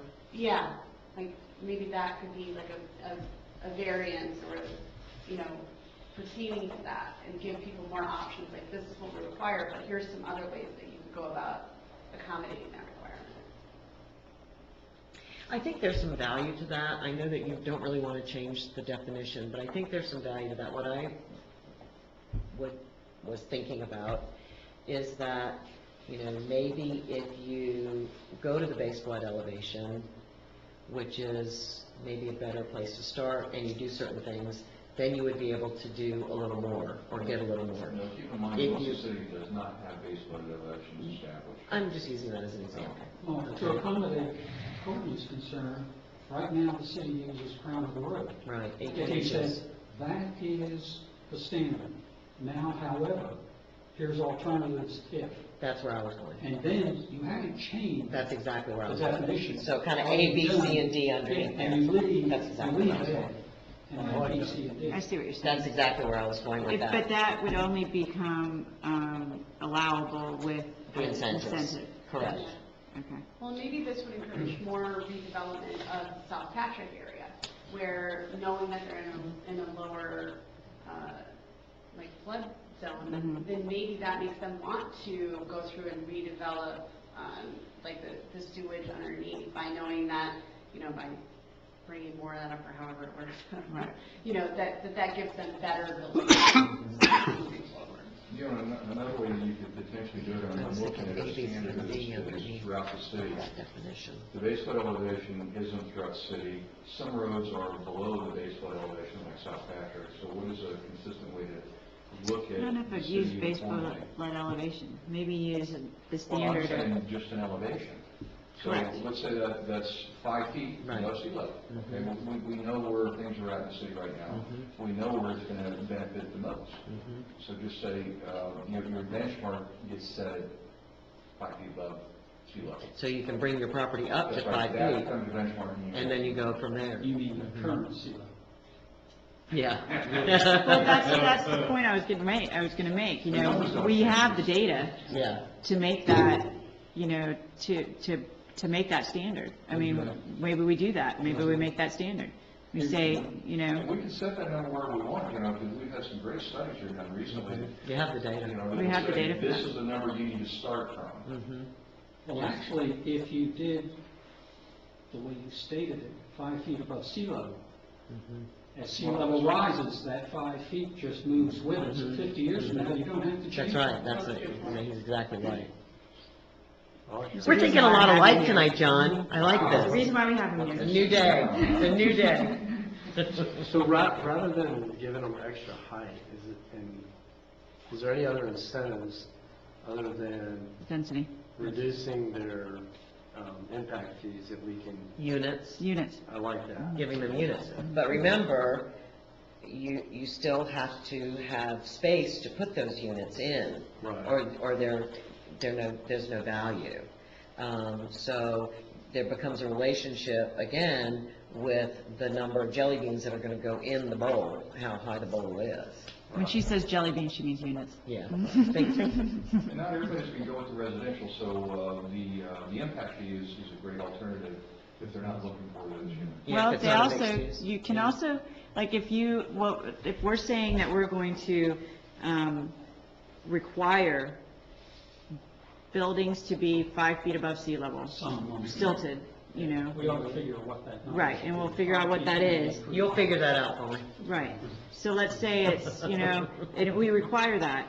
Well, what if they want to go up to 15 feet high, or higher than 35 feet, you know, whatever we make that. So we could say, you're required to go 5 feet above sea level, and if you want to go up to 45 feet max, then you have to do that, you know? Mhm. Do you see what I'm saying? Yeah, that's what I'm thinking. So, because 5 feet above sea level isn't necessarily 10 to 15 feet in height. No, and you don't count that towards your height. That doesn't, that's Right. where you start. That's where you start from.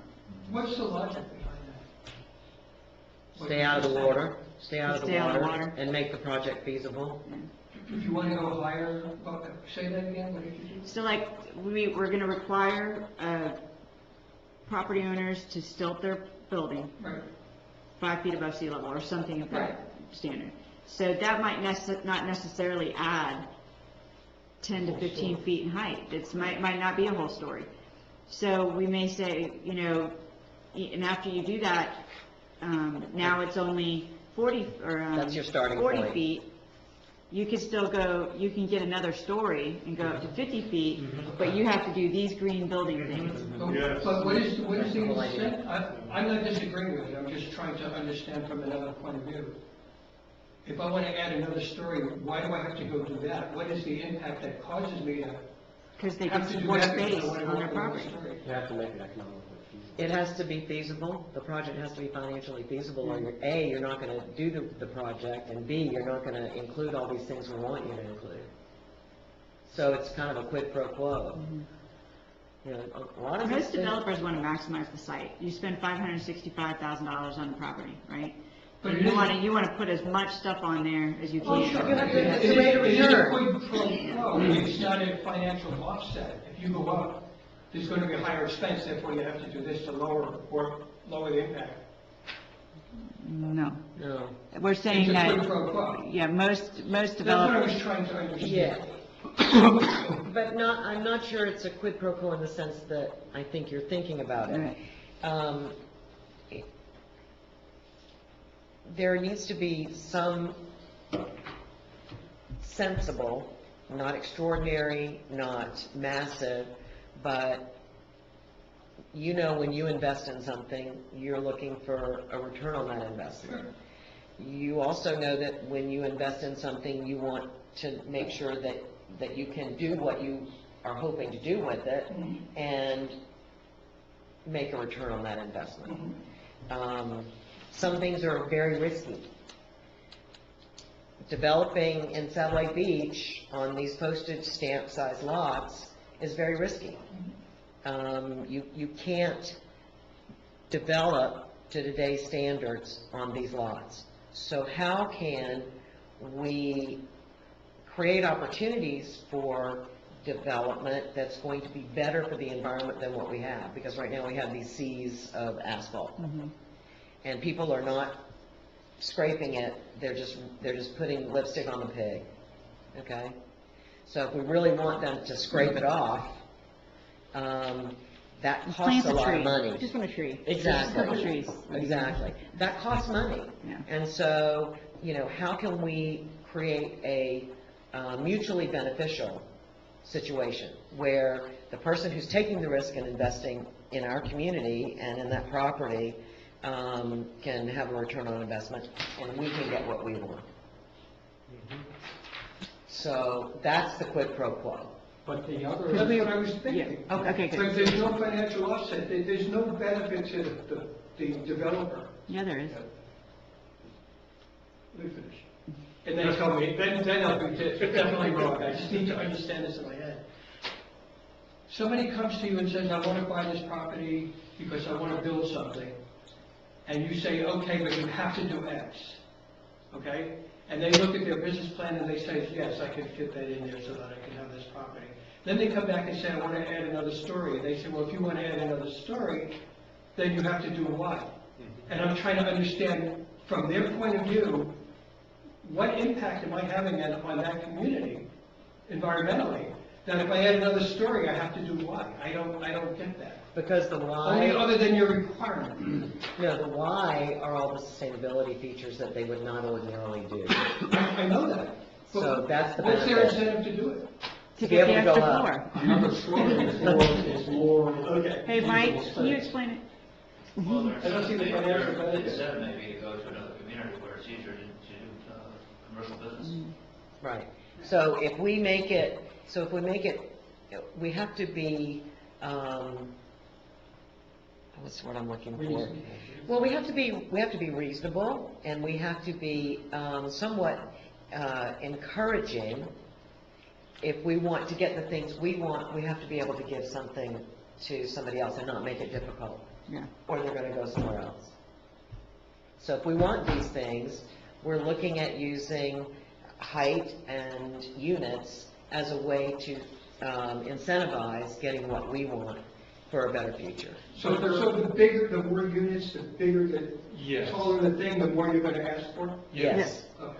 But there's also the factor that if you're adding a base elevation, you're helping protect that individual's investment. Correct. You're lengthening time before water enters the first floor. Correct. If you're saying you can, or actually say you must reduce the impervious and put in landscaping and swales and that kind of thing, you're saying, we're making it so it's easier for you to meet the St. John's requirements. Yep. And so if you choose them right, you're helping them meet requirements. They're going to have to meet anyway. John, do we require bike ride? Now, that would be a benefit if you're helping them meet requirements, I agree with that. I think so, yes. And that's why selecting the right things will help with the process. More units. I just wanna make sure. Flooding stores. The entire community, So, because more- our flood, our racial Wait. are based on the community. Yeah. So when you have one property flood, it affects the community as a whole on their flood. I've got to take minutes, and I can't do it when two people are talking at the same time. So, what were you guys talking about? Well, okay. More jelly beans. I say to Larry,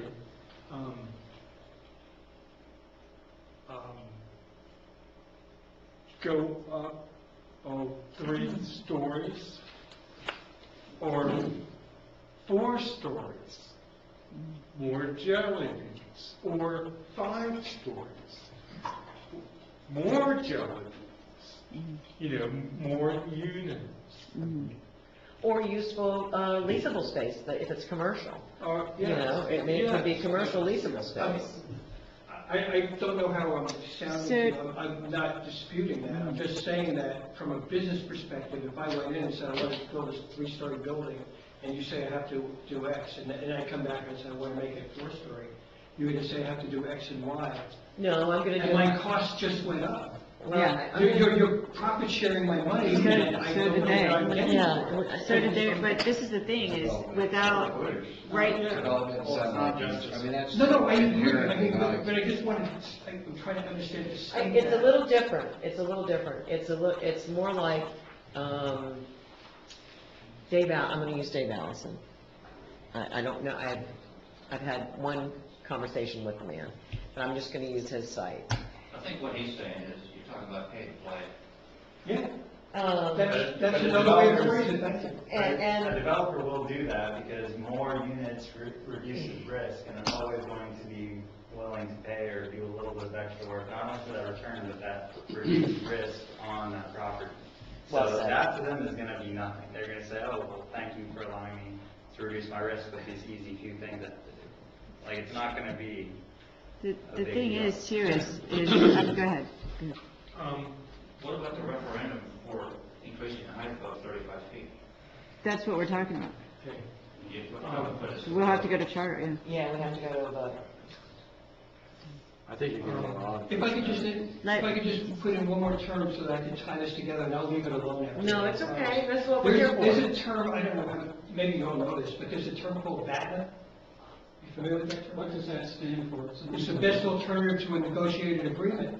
So if I'm negotiating an agreement, and if I go up another one and it's more money, and I go up another one, it's more money, I might start to look at my alternatives in other communities where I don't have to pay these things. So you've got to find that sweet spot and understand where that line is, where they're no longer negotiating, and now they're going to go, wait a minute, let me go look at something else. That's really where I was going to with that process. And that's where you need to be really careful. Exactly. If you, and I'll just take numbers.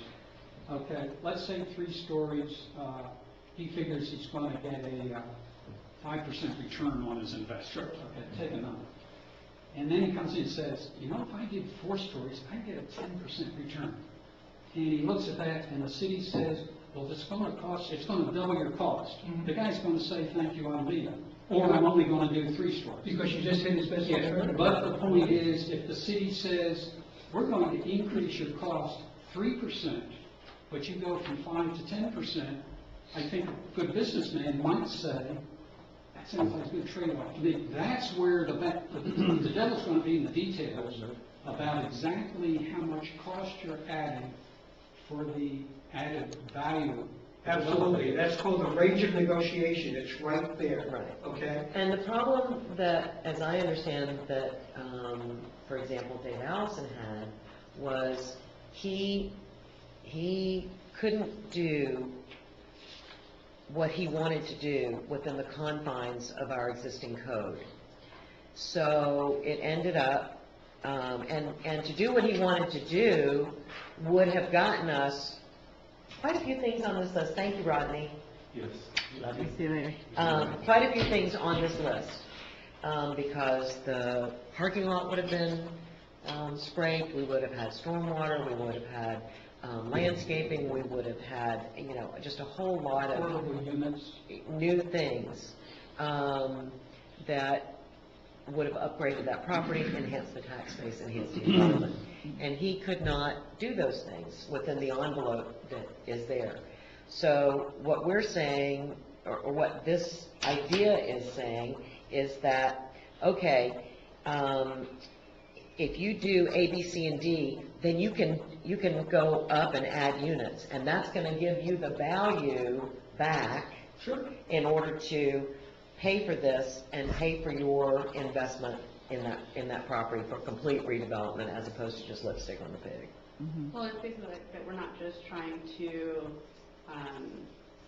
re-incentivize people to bring their businesses here, but that we're going to lessen our constraints that are causing people not to Well, be able to, yeah. lessen our restrictions. Yeah, and that might be incentive to get people here to redevelop a lot of these, you know, properties that need help, and, you know, that helps the environment and it helps the economy. Well, the other thing is, it might change the character of the individuals or firms who want to redevelop here. For instance, the boutique hotel, okay? That had all, under the current code, had all kinds of stuff that, as I understand it, kind of made it hard to fit that within what the city allows. They kind of had to work at. If you have a code that is amenable to doing these things, then I would suspect folks that are interested in that kind of development might look at the city and say, that's a place I could do business. And then somebody that wants to come in, throw something together, and then get out. They Difference decide between a they want long-term to- strategy and a short-term, I'm looking at this field right now. Yeah, And they're both important, Right. no question. so, So I think we massaged, or let me rephrase that. Have we massaged this enough to where you feel comfortable letting, staff and myself go back and come up with kind of the program? You get this if you do this. Well, first of all, you have to do this, and then we get into the incentives of, you get this if you do this, and kind of come back with some thoughts on it. Under connectivity, we are gonna do pedestrian as well, not just like Right. cars. Yes. Okay. Yes. Yeah, and there's sometimes when they won't be able to do the cars, just simply because of Exactly. design. So, I bike, think the pedestrian is like more important. yes. Mhm. So, trails, How many people go down Jackson and it drives you nuts that you can't get over Publix from Jackson? right, I mean, right. well, you can, but it's through the school. Exactly. So, the next thing, are we comfortable with that? I don't Okay. really understand where we are. We talked about lead, but I don't know where we left it. Did we talk with lead equivalent? If you do lead, I like I lead think thinking, equivalent. if you do lead, you're gonna get a whole bunch of stuff. Now, It- maybe one thing that would be interesting to look at is you made the comment, a lot of the people did, that there's a bunch of lead stuff on here. Yeah. I'd be interested in seeing which of the things here are lead, because it might make it easier as far as general public, if you didn't say, or you said lead equals or something, so that people understand what lead has a. Why don't we do this? Why don't we put together a draft, Mhm. so you have something to see and visualize and read? And the only thing that I would say about that is you've got Green Building Council, you've got, all sorts of other, building programs that some people like to use versus LEED. Well, the council is actually lead. They're Right. the ones that created lead. Right. But, there are like, energy, there's, what is it, there's like a energy efficient rating, there's Yeah. like a bunch of I'm different gonna ratings. cross-reference everything on this list to a point system that's to lead. That would be awesome. That would actually help us quite a bit. Yeah, would you send Yeah. that to me? Yeah. I can go down here and check It's gonna them. be emailed to us. Within Yeah, the we'll next send it over month. to you. I mean, we'll keep. To it a everybody. copy for sure. Yeah. Can you send in the electronic version? Mhm. We'll See send how out many the points. electronic version, and you guys can fill in any more items that Yeah, or you take, like. there's some things Yeah. that should be taken off. Okay, and Like do LED lighting, everybody's gonna do LED. Do what, I'm sorry? LED lighting. Yeah. They'll- That's- they'll That they do that automatically- already. Right. Yeah, they're gonna do that all. Okay, let's take that. The, Are you guys okay with taking that off? Yeah. that should say all But this- signage and lighting. He wants to So take it off. Put it on the point system for LED, or for the lead system. Yeah, if you Lead send versus it- LED, like going LED lighting, that's gonna increase the points. It does, it's part of the point So system all- and lead. all still slow down.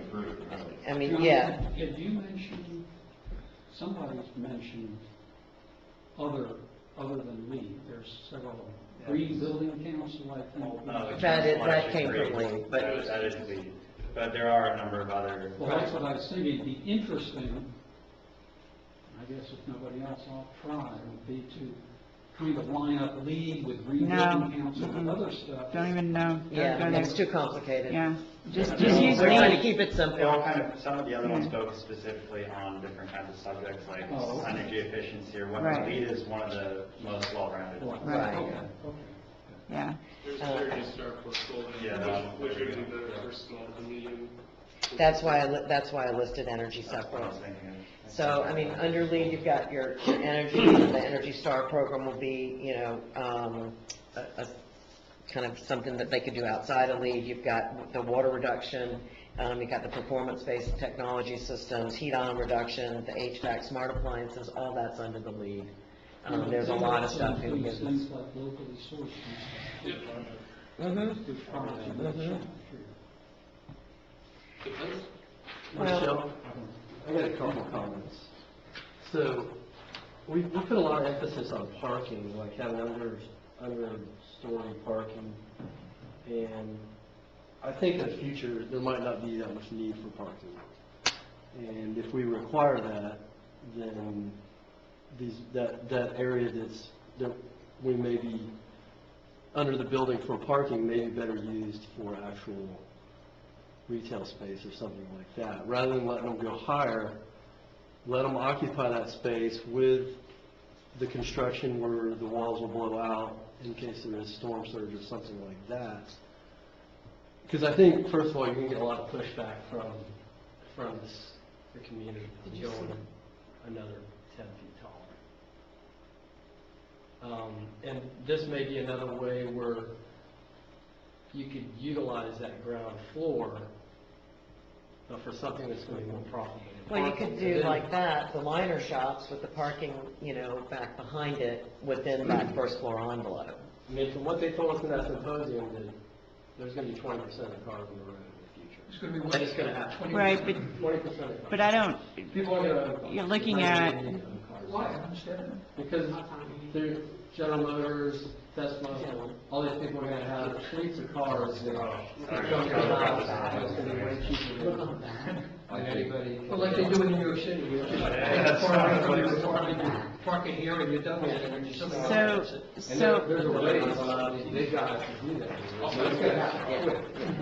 They're all going to want to get in on that game quicker than everybody else. The world has changed, things don't go slowly. It's going to happen, I think it's going to happen within this. I think We're going to do a maximum parking. Yeah, so if you can. Right, reduce we're the gonna do a maximum maximum parking and look at reducing the number of parking spaces required. But right now, that hasn't changed. So we can look at altering the code as that happens Yes. and allowing people to enclose their parking areas and use them for other things. But, for example, parking garages are usually 9 feet in height.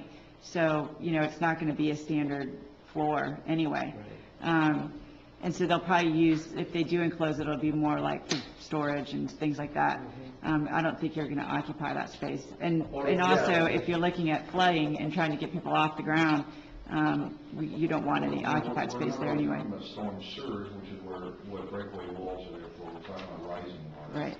So there may be areas and timeframes of the season that there's standing water in the area for a day or two. So that's the purpose of that. So I would look at, right now, reducing the parking requirements, and making, parking maximum is what we've already talked about in the previous meetings, but keep that idea that they still have to, have that space for flood issues. Yeah.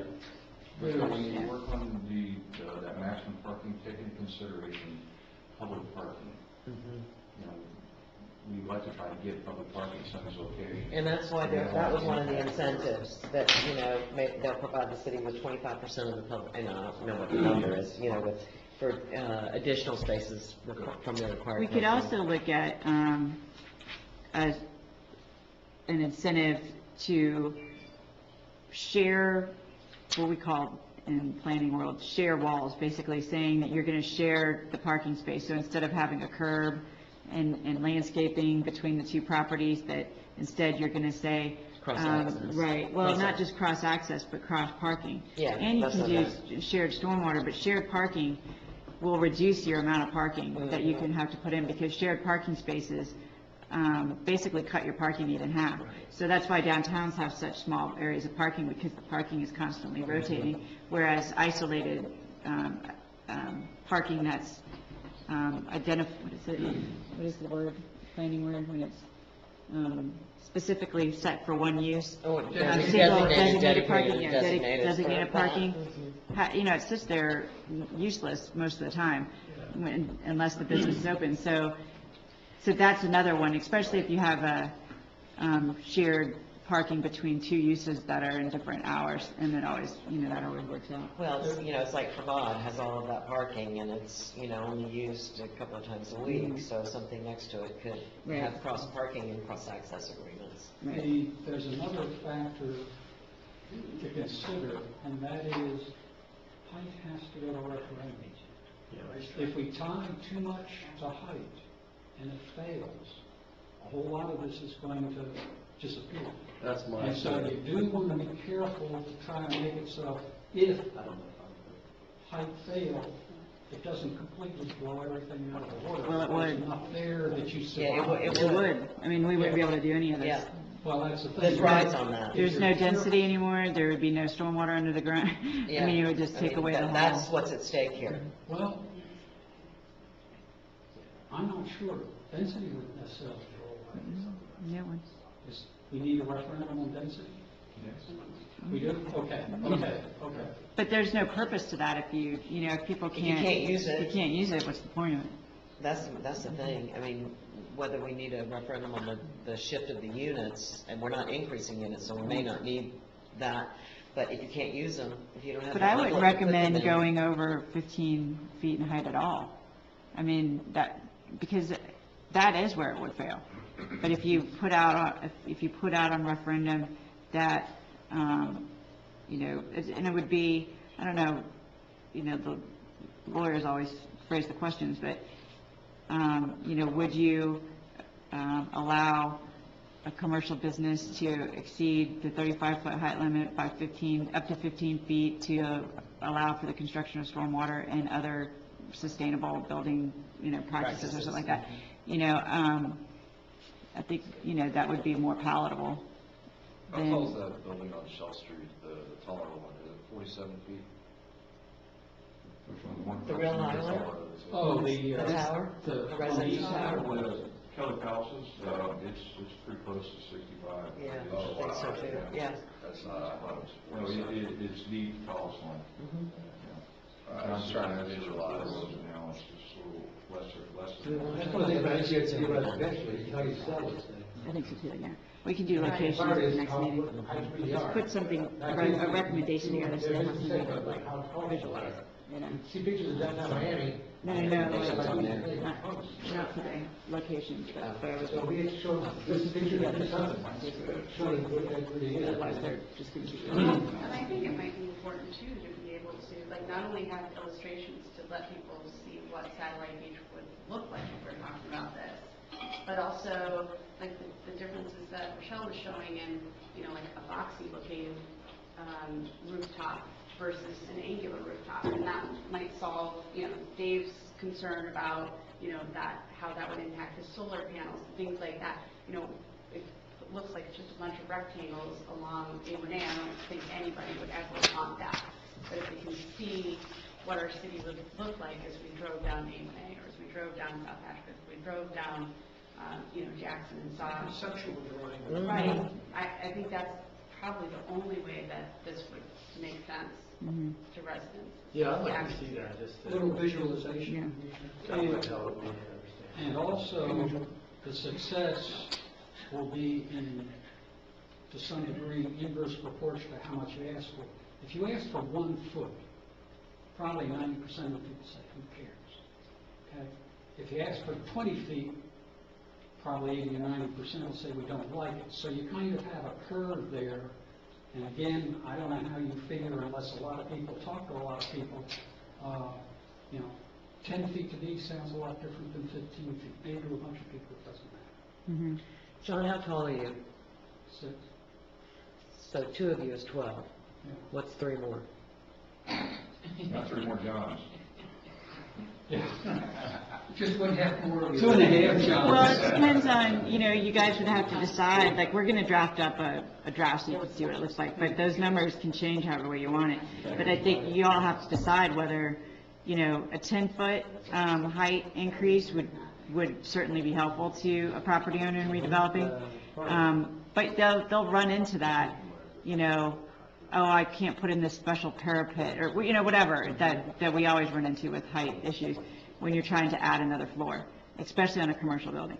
Residential's not just hard, but the commercial buildings can be difficult. What's the height from there to there? Floor to ceiling? Mm-hmm. Vaulted portion or unvaulted portion? I'd say more than 12, so maybe 14 on the high end. No, yeah, I was thinking 14 or 15. There's your 15 feet right there. That's what it looks like. But again, the point was made, if there's a pitched roof, that's different than a box. And so these are, pictures will probably help a lot, conceptuals of, Well, and I think that, but once you've got this, then you've got something to work with. right. Yeah, I remember one of the reasons why they're doing these flat roofs with parapets is because they're running up against the 35 feet in height. They're trying to get the maximum building. If you put a pitched roof on there, then it's very difficult to get enough square footage on a building. And remember, we're not talking about all up and down A1A. We're just talking, we have just been talking about key locations. Y'all may want it to go up and down A1A, and we'll have to decide that. I think Courtney and I are going to bring that back to you next time, because we've But you have taxed to offer everybody. it to everybody, right? I mean, you can't just offer to certain locations. No, you can do it. We for certain can locations. have key, key Yeah. Or you areas. could do it as a performance space. If you have more than so many feet, you Exactly. do this. If you have more than All this, properties of so much size, Right. whatever, you can, Right. you can base it on, like, Yeah. we have An a number of acre, an acre or codes more. that are based on the size of the The property. smaller the lots, the more we want that to Correct. be fixed. So, That's part of what I was, in other words, if somebody wants to aggregate a couple of lots, if somebody wants to buy back farther so that it isn't only 75 feet deep, but it's 175 feet deep, that makes a big difference. Yeah, it does. And you might be able to encourage people to assemble or aggregate pieces through this kind of. I do. Yeah, I do have land assemblage as one of the incentives. So, all right, so we're going to do location. How many of you looked at the map, or looked at the maps, or drew on the maps, or went up and down A1A looking at places? Steino's Drive. anybody do that? I was, I was more aware, like, when I went to Little Dose and stuff like that. Yeah, what is up with these just, empty lots? That's As the long as I've 60s. been in satellite, I've been there. Yeah. And, That's Because you because can't they do can't them. get, they can't get what they develop need them. on it, and it's the values are too high. I think those. That's why they want to convert it to residential. That's why we get a lot of requests for that. Oh, yeah? And so maybe we need to think about that. And if we can take some units off of South Patrick and put them over there, then maybe we can get some new residential There are units some there. properties, in my opinion, that would do Me much too. better residential-wise, Yeah. or at least half the property, or, a significant portion of it. Because we do have a glut of commercial here. We just don't, we lost a lot of population with the base, and so some of our commercial properties are, And that's why they're not developing, because there's not a market. And so maybe we need to evaluate those and rezone some things to residential and enable those areas to be used. But during the 2007, when did I serve on the P and Z? Later than that. 2000, Or earlier than that? 2005 or 6 maybe. Yeah, it was earlier than the crash, because we were booming, and we were worried that that our commercial properties were going to be handed over to residential. So we created that comp plan policy that requires commercial to stay, and we added mixed use to it. But we don't allow people to just convert the commercial to residential and create. We might need to rethink that because the commercial properties aren't developing, because there's not a need. Well, we And a lot of us in might have, I think we have a lot of reasons of not developing largely because of the impediments too. So I don't know if we want to See throw out for a all while. of it, yeah. Because that, as a beachside community, that's always a problem, is the residential conversions. But there are, in my opinion, there are properties that, I look at it and I'm like, oh, that's a terrible place for a commercial business. Right, one we've talked about is yeah. on the corner of Jackson. Yes. Maybe a big would be shop way size. better for Way- townhomes or something Yeah, like that. way better. It won't be developed as commercial. Because the reason why there is because we, with the Schechter Center, I mean, we basically public that area. I mean, it's all public uses, so there's no commercial, base there, and so it's always going to be a problem. Yeah. Mhm. So, okay, so we're going to put together a code. We're going to have to move roadway abandonment, unless you guys want to stay here for another hour. It'll Because be more than that. yeah, I think so too. It's a very complicated subject matter, and I'm going to go ahead and send them that analysis of that court case. Is that okay for me to send them to everybody? That's fine. Okay. Yeah. Because there's a court case over in St. Johns County that was a game changer for local governments in terms of taking this law. So, If you read through it, what's interesting is it's still in the final draft stage, is how complex, and I'll say prone to error, the legal system is. so does anyone have any problems with the direction we're going? Does anybody have any desire to change anything? Does everybody, I just want to make sure that we're not glossing over people, or we're not taking in good comments that we didn't get yet. So let's go around the table before we go, to make sure that everybody gets a chance to speak. I don't have any problems with anything. Dylan? I think we're going in the right direction. Dylan, swear. Yeah. Matt? As always, my concern is the beachfront, so whenever that comes up, I just want to be able to make it. Larry? These things seem fine.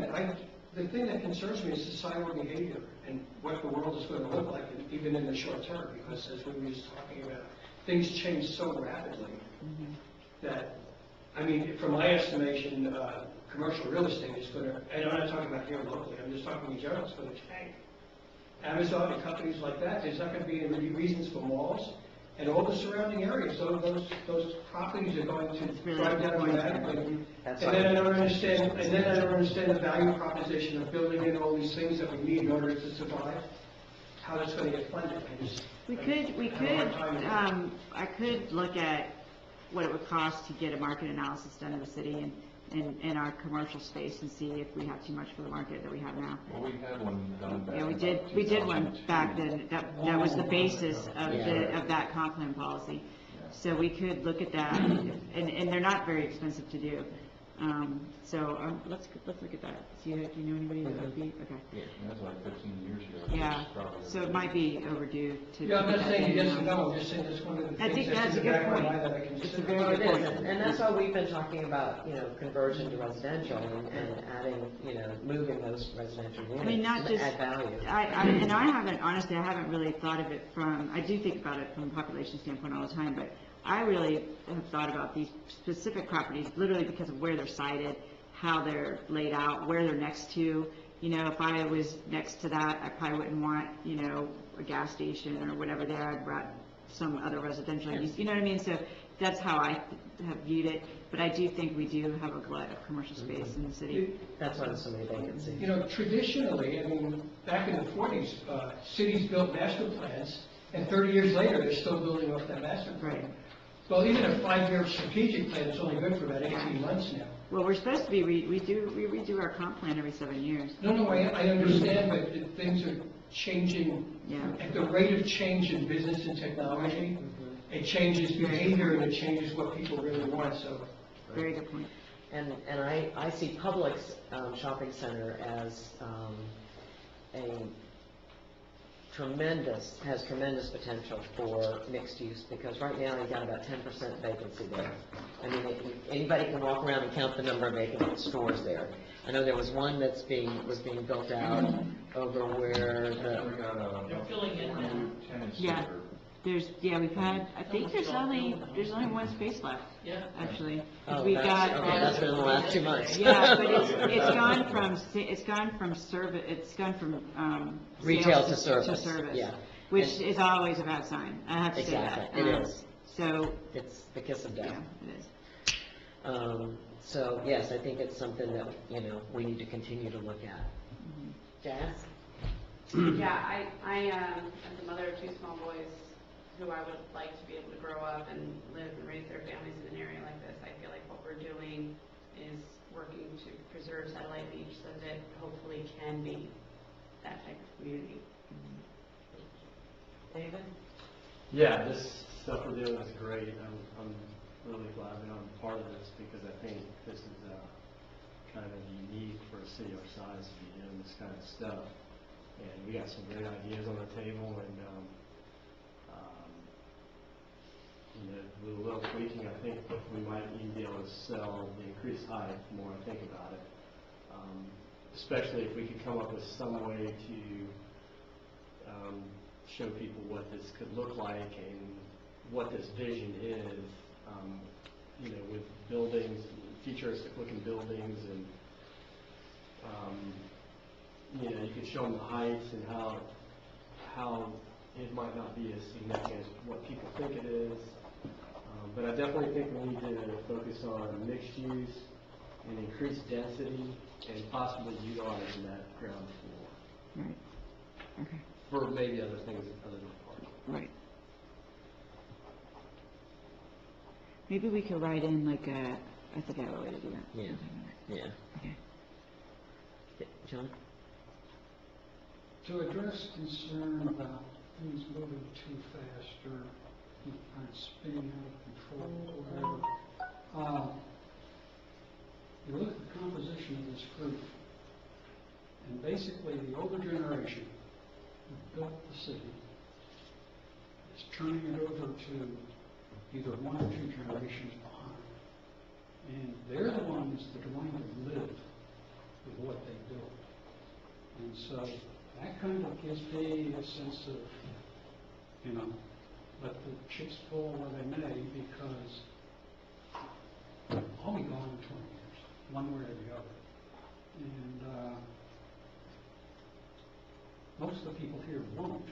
And I think most people are hoping that are younger to raise their kids here, and their kids will want to come back again. So the rules do change, the values change. You're not getting out of it. You're staying on the team, and you're going to be working. Dying will not let you out of this. Yeah. Now you're too smart to get out of it. Sorry. David? I will be gone. David? I'm excited to see you guys being like this. I'm really old for these. Started back in '81 with county council, so it's been a long time. But it's exciting to see people take interest in the future. It's a different community, some people don't understand that. That means you live here, work someplace else. But we need no criticism. I don't know whether it be my gas. I don't know if it's for anything, frankly. And that may be an old person's standpoint. I don't like going to bridge either. Once I get back here, I don't remember. I hate It's really a new place. And people are stepping out and doing things that we don't do yet. We've done our things first. Not all have worked out. Most of them have, and it's because they took an interest, care about what they're doing there. I appreciate you being here. Thanks, David. Our code has a breezeway requirement, which really deals just with properties east A1A, but the intent is to have that corridor of east-west breezes that ideally should move throughout the city. So if you stilt those properties on the west side of A1A, you've extended that breezeway corridor further into the residential area, and I think that benefits the city as a whole. That's a good point. I didn't even think about that. Yeah. It's a really good point. Any last words? I just want to thank y'all. We have a lot of work to do writing it up, but honestly, I wouldn't even know where to start if I didn't have y'all. So thank you, appreciate it. And we're probably going to have to extend the meetings off until probably into April. If every Tuesday is too much for you, missing a meeting is fine. You just come to the ones that when you see that subject matter and it matters to you. I definitely want you there, and if you can come to every meeting, that's the best, obviously, because then I don't have to recap it. You know what, we didn't, anybody over here? Yeah, I think small commercial properties, the highest and best use is multifamily. You can't get enough, even if you add additional units to the close the side of 1 acre Right. commercial site, you can't get enough parking to make it feasible. Hey, Mike, do you have some ideas of what some of those sites could be that you could bring back next meeting? Multifamily. Yeah, or just call me, that the best from your I mean, I standpoint? have people I work with every day that Yeah. want to do multifamily in Satellite Beach on these commercial sites, but right now, Right. you have to do 50% Correct. commercial, 50% residential, the way your zoning is set up. So maybe let us know which ones are the most You can't popular get enough sites parking people for want to mixed convert? use. Yeah. Right. It sounds good, but You can't do it's it. not It's practical. too Yeah. small, yeah. It's not feasible. The code as it is does not allow development. It's not feasible. Yeah, it's very restrictive. Okay. Courtney, you mentioned instead of backing up from whenever November's election is, there's a drop dead date when council has to adopt the questions. Mhm. Might be a good idea if we knew, you back that up and then it has to go to PAB and da-da-da-da. We got to be done by a certain time, at least with part For of those it, sections, yeah. to know, to make it. And I'd like to know when that might be, so we don't, suddenly find out telling us, we got 2 meetings and that's it. Right. Yeah. Yeah, we can do that. I'll let you know. So this height increase, or it's 35 feet on the west side of A1A, how far does that extend west? Is it just the first? Just for lot? commercial lots. Commercial. Okay. But So now, like- most of the residential areas too are 35. So like Sable Palm. I thought they were it's 25. behind, Some are 25, some are 35. The jewelry store. Everything, It's 35. I'm sorry, say that again? The Sable Palm condominiums behind the jewelry store, are they restricted to, what's their height restriction? Is there setback from? No, John, isn't it everything west of Everything's A1A? 25. Everything west of A1A is 35. R1, R2, R3, R4, R5, RM1, RM2, RM3, RM3. Yeah. So what we're proposing will only apply to the commercial buildings on it? That's correct. And then we'll talk about residential as well, because we haven't really talked about that either, but that's another issue. I think that's easier, because we're talking about just for flooding purposes, You might want to add that to your list. Yeah, well, Yeah, it's it's on on there. here, but It's we on just haven't there. got to it yet.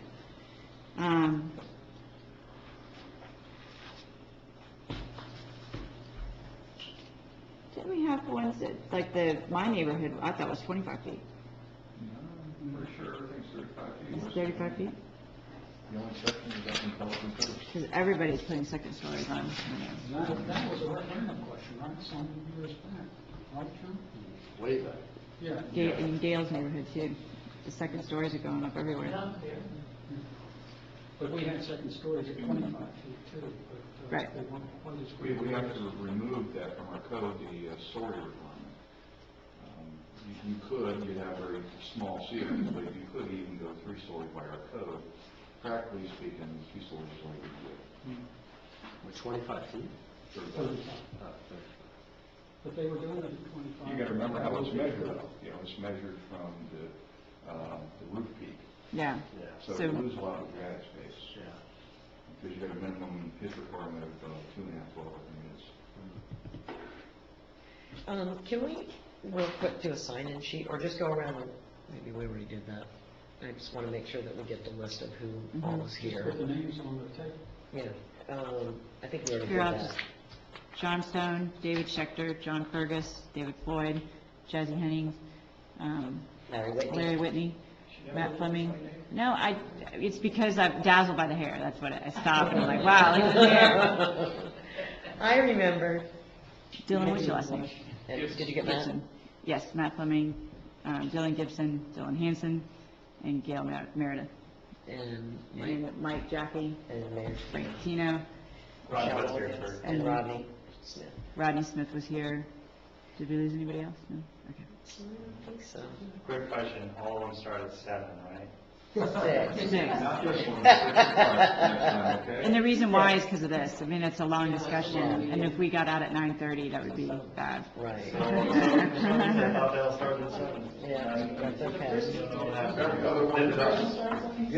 I just thought you were classically Dylan Lee. Thank you, everybody. Great discussion, great input. We've got sustainability at 7, and then we've got 2 workshops. Everything's usually at 7, except for this one. Everything's normally at 7, so I walked in at 7. How do we make those first steps? Okay, so we'll just carry on then. Number one, So why'd you, speak?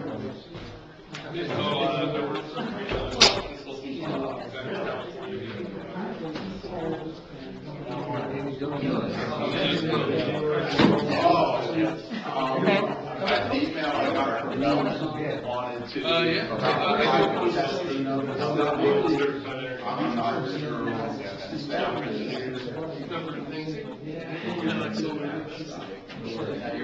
Yeah, that's the.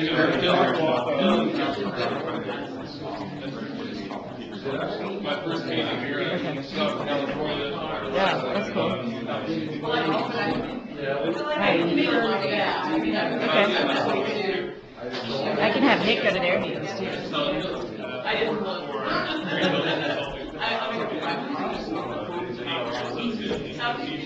And what I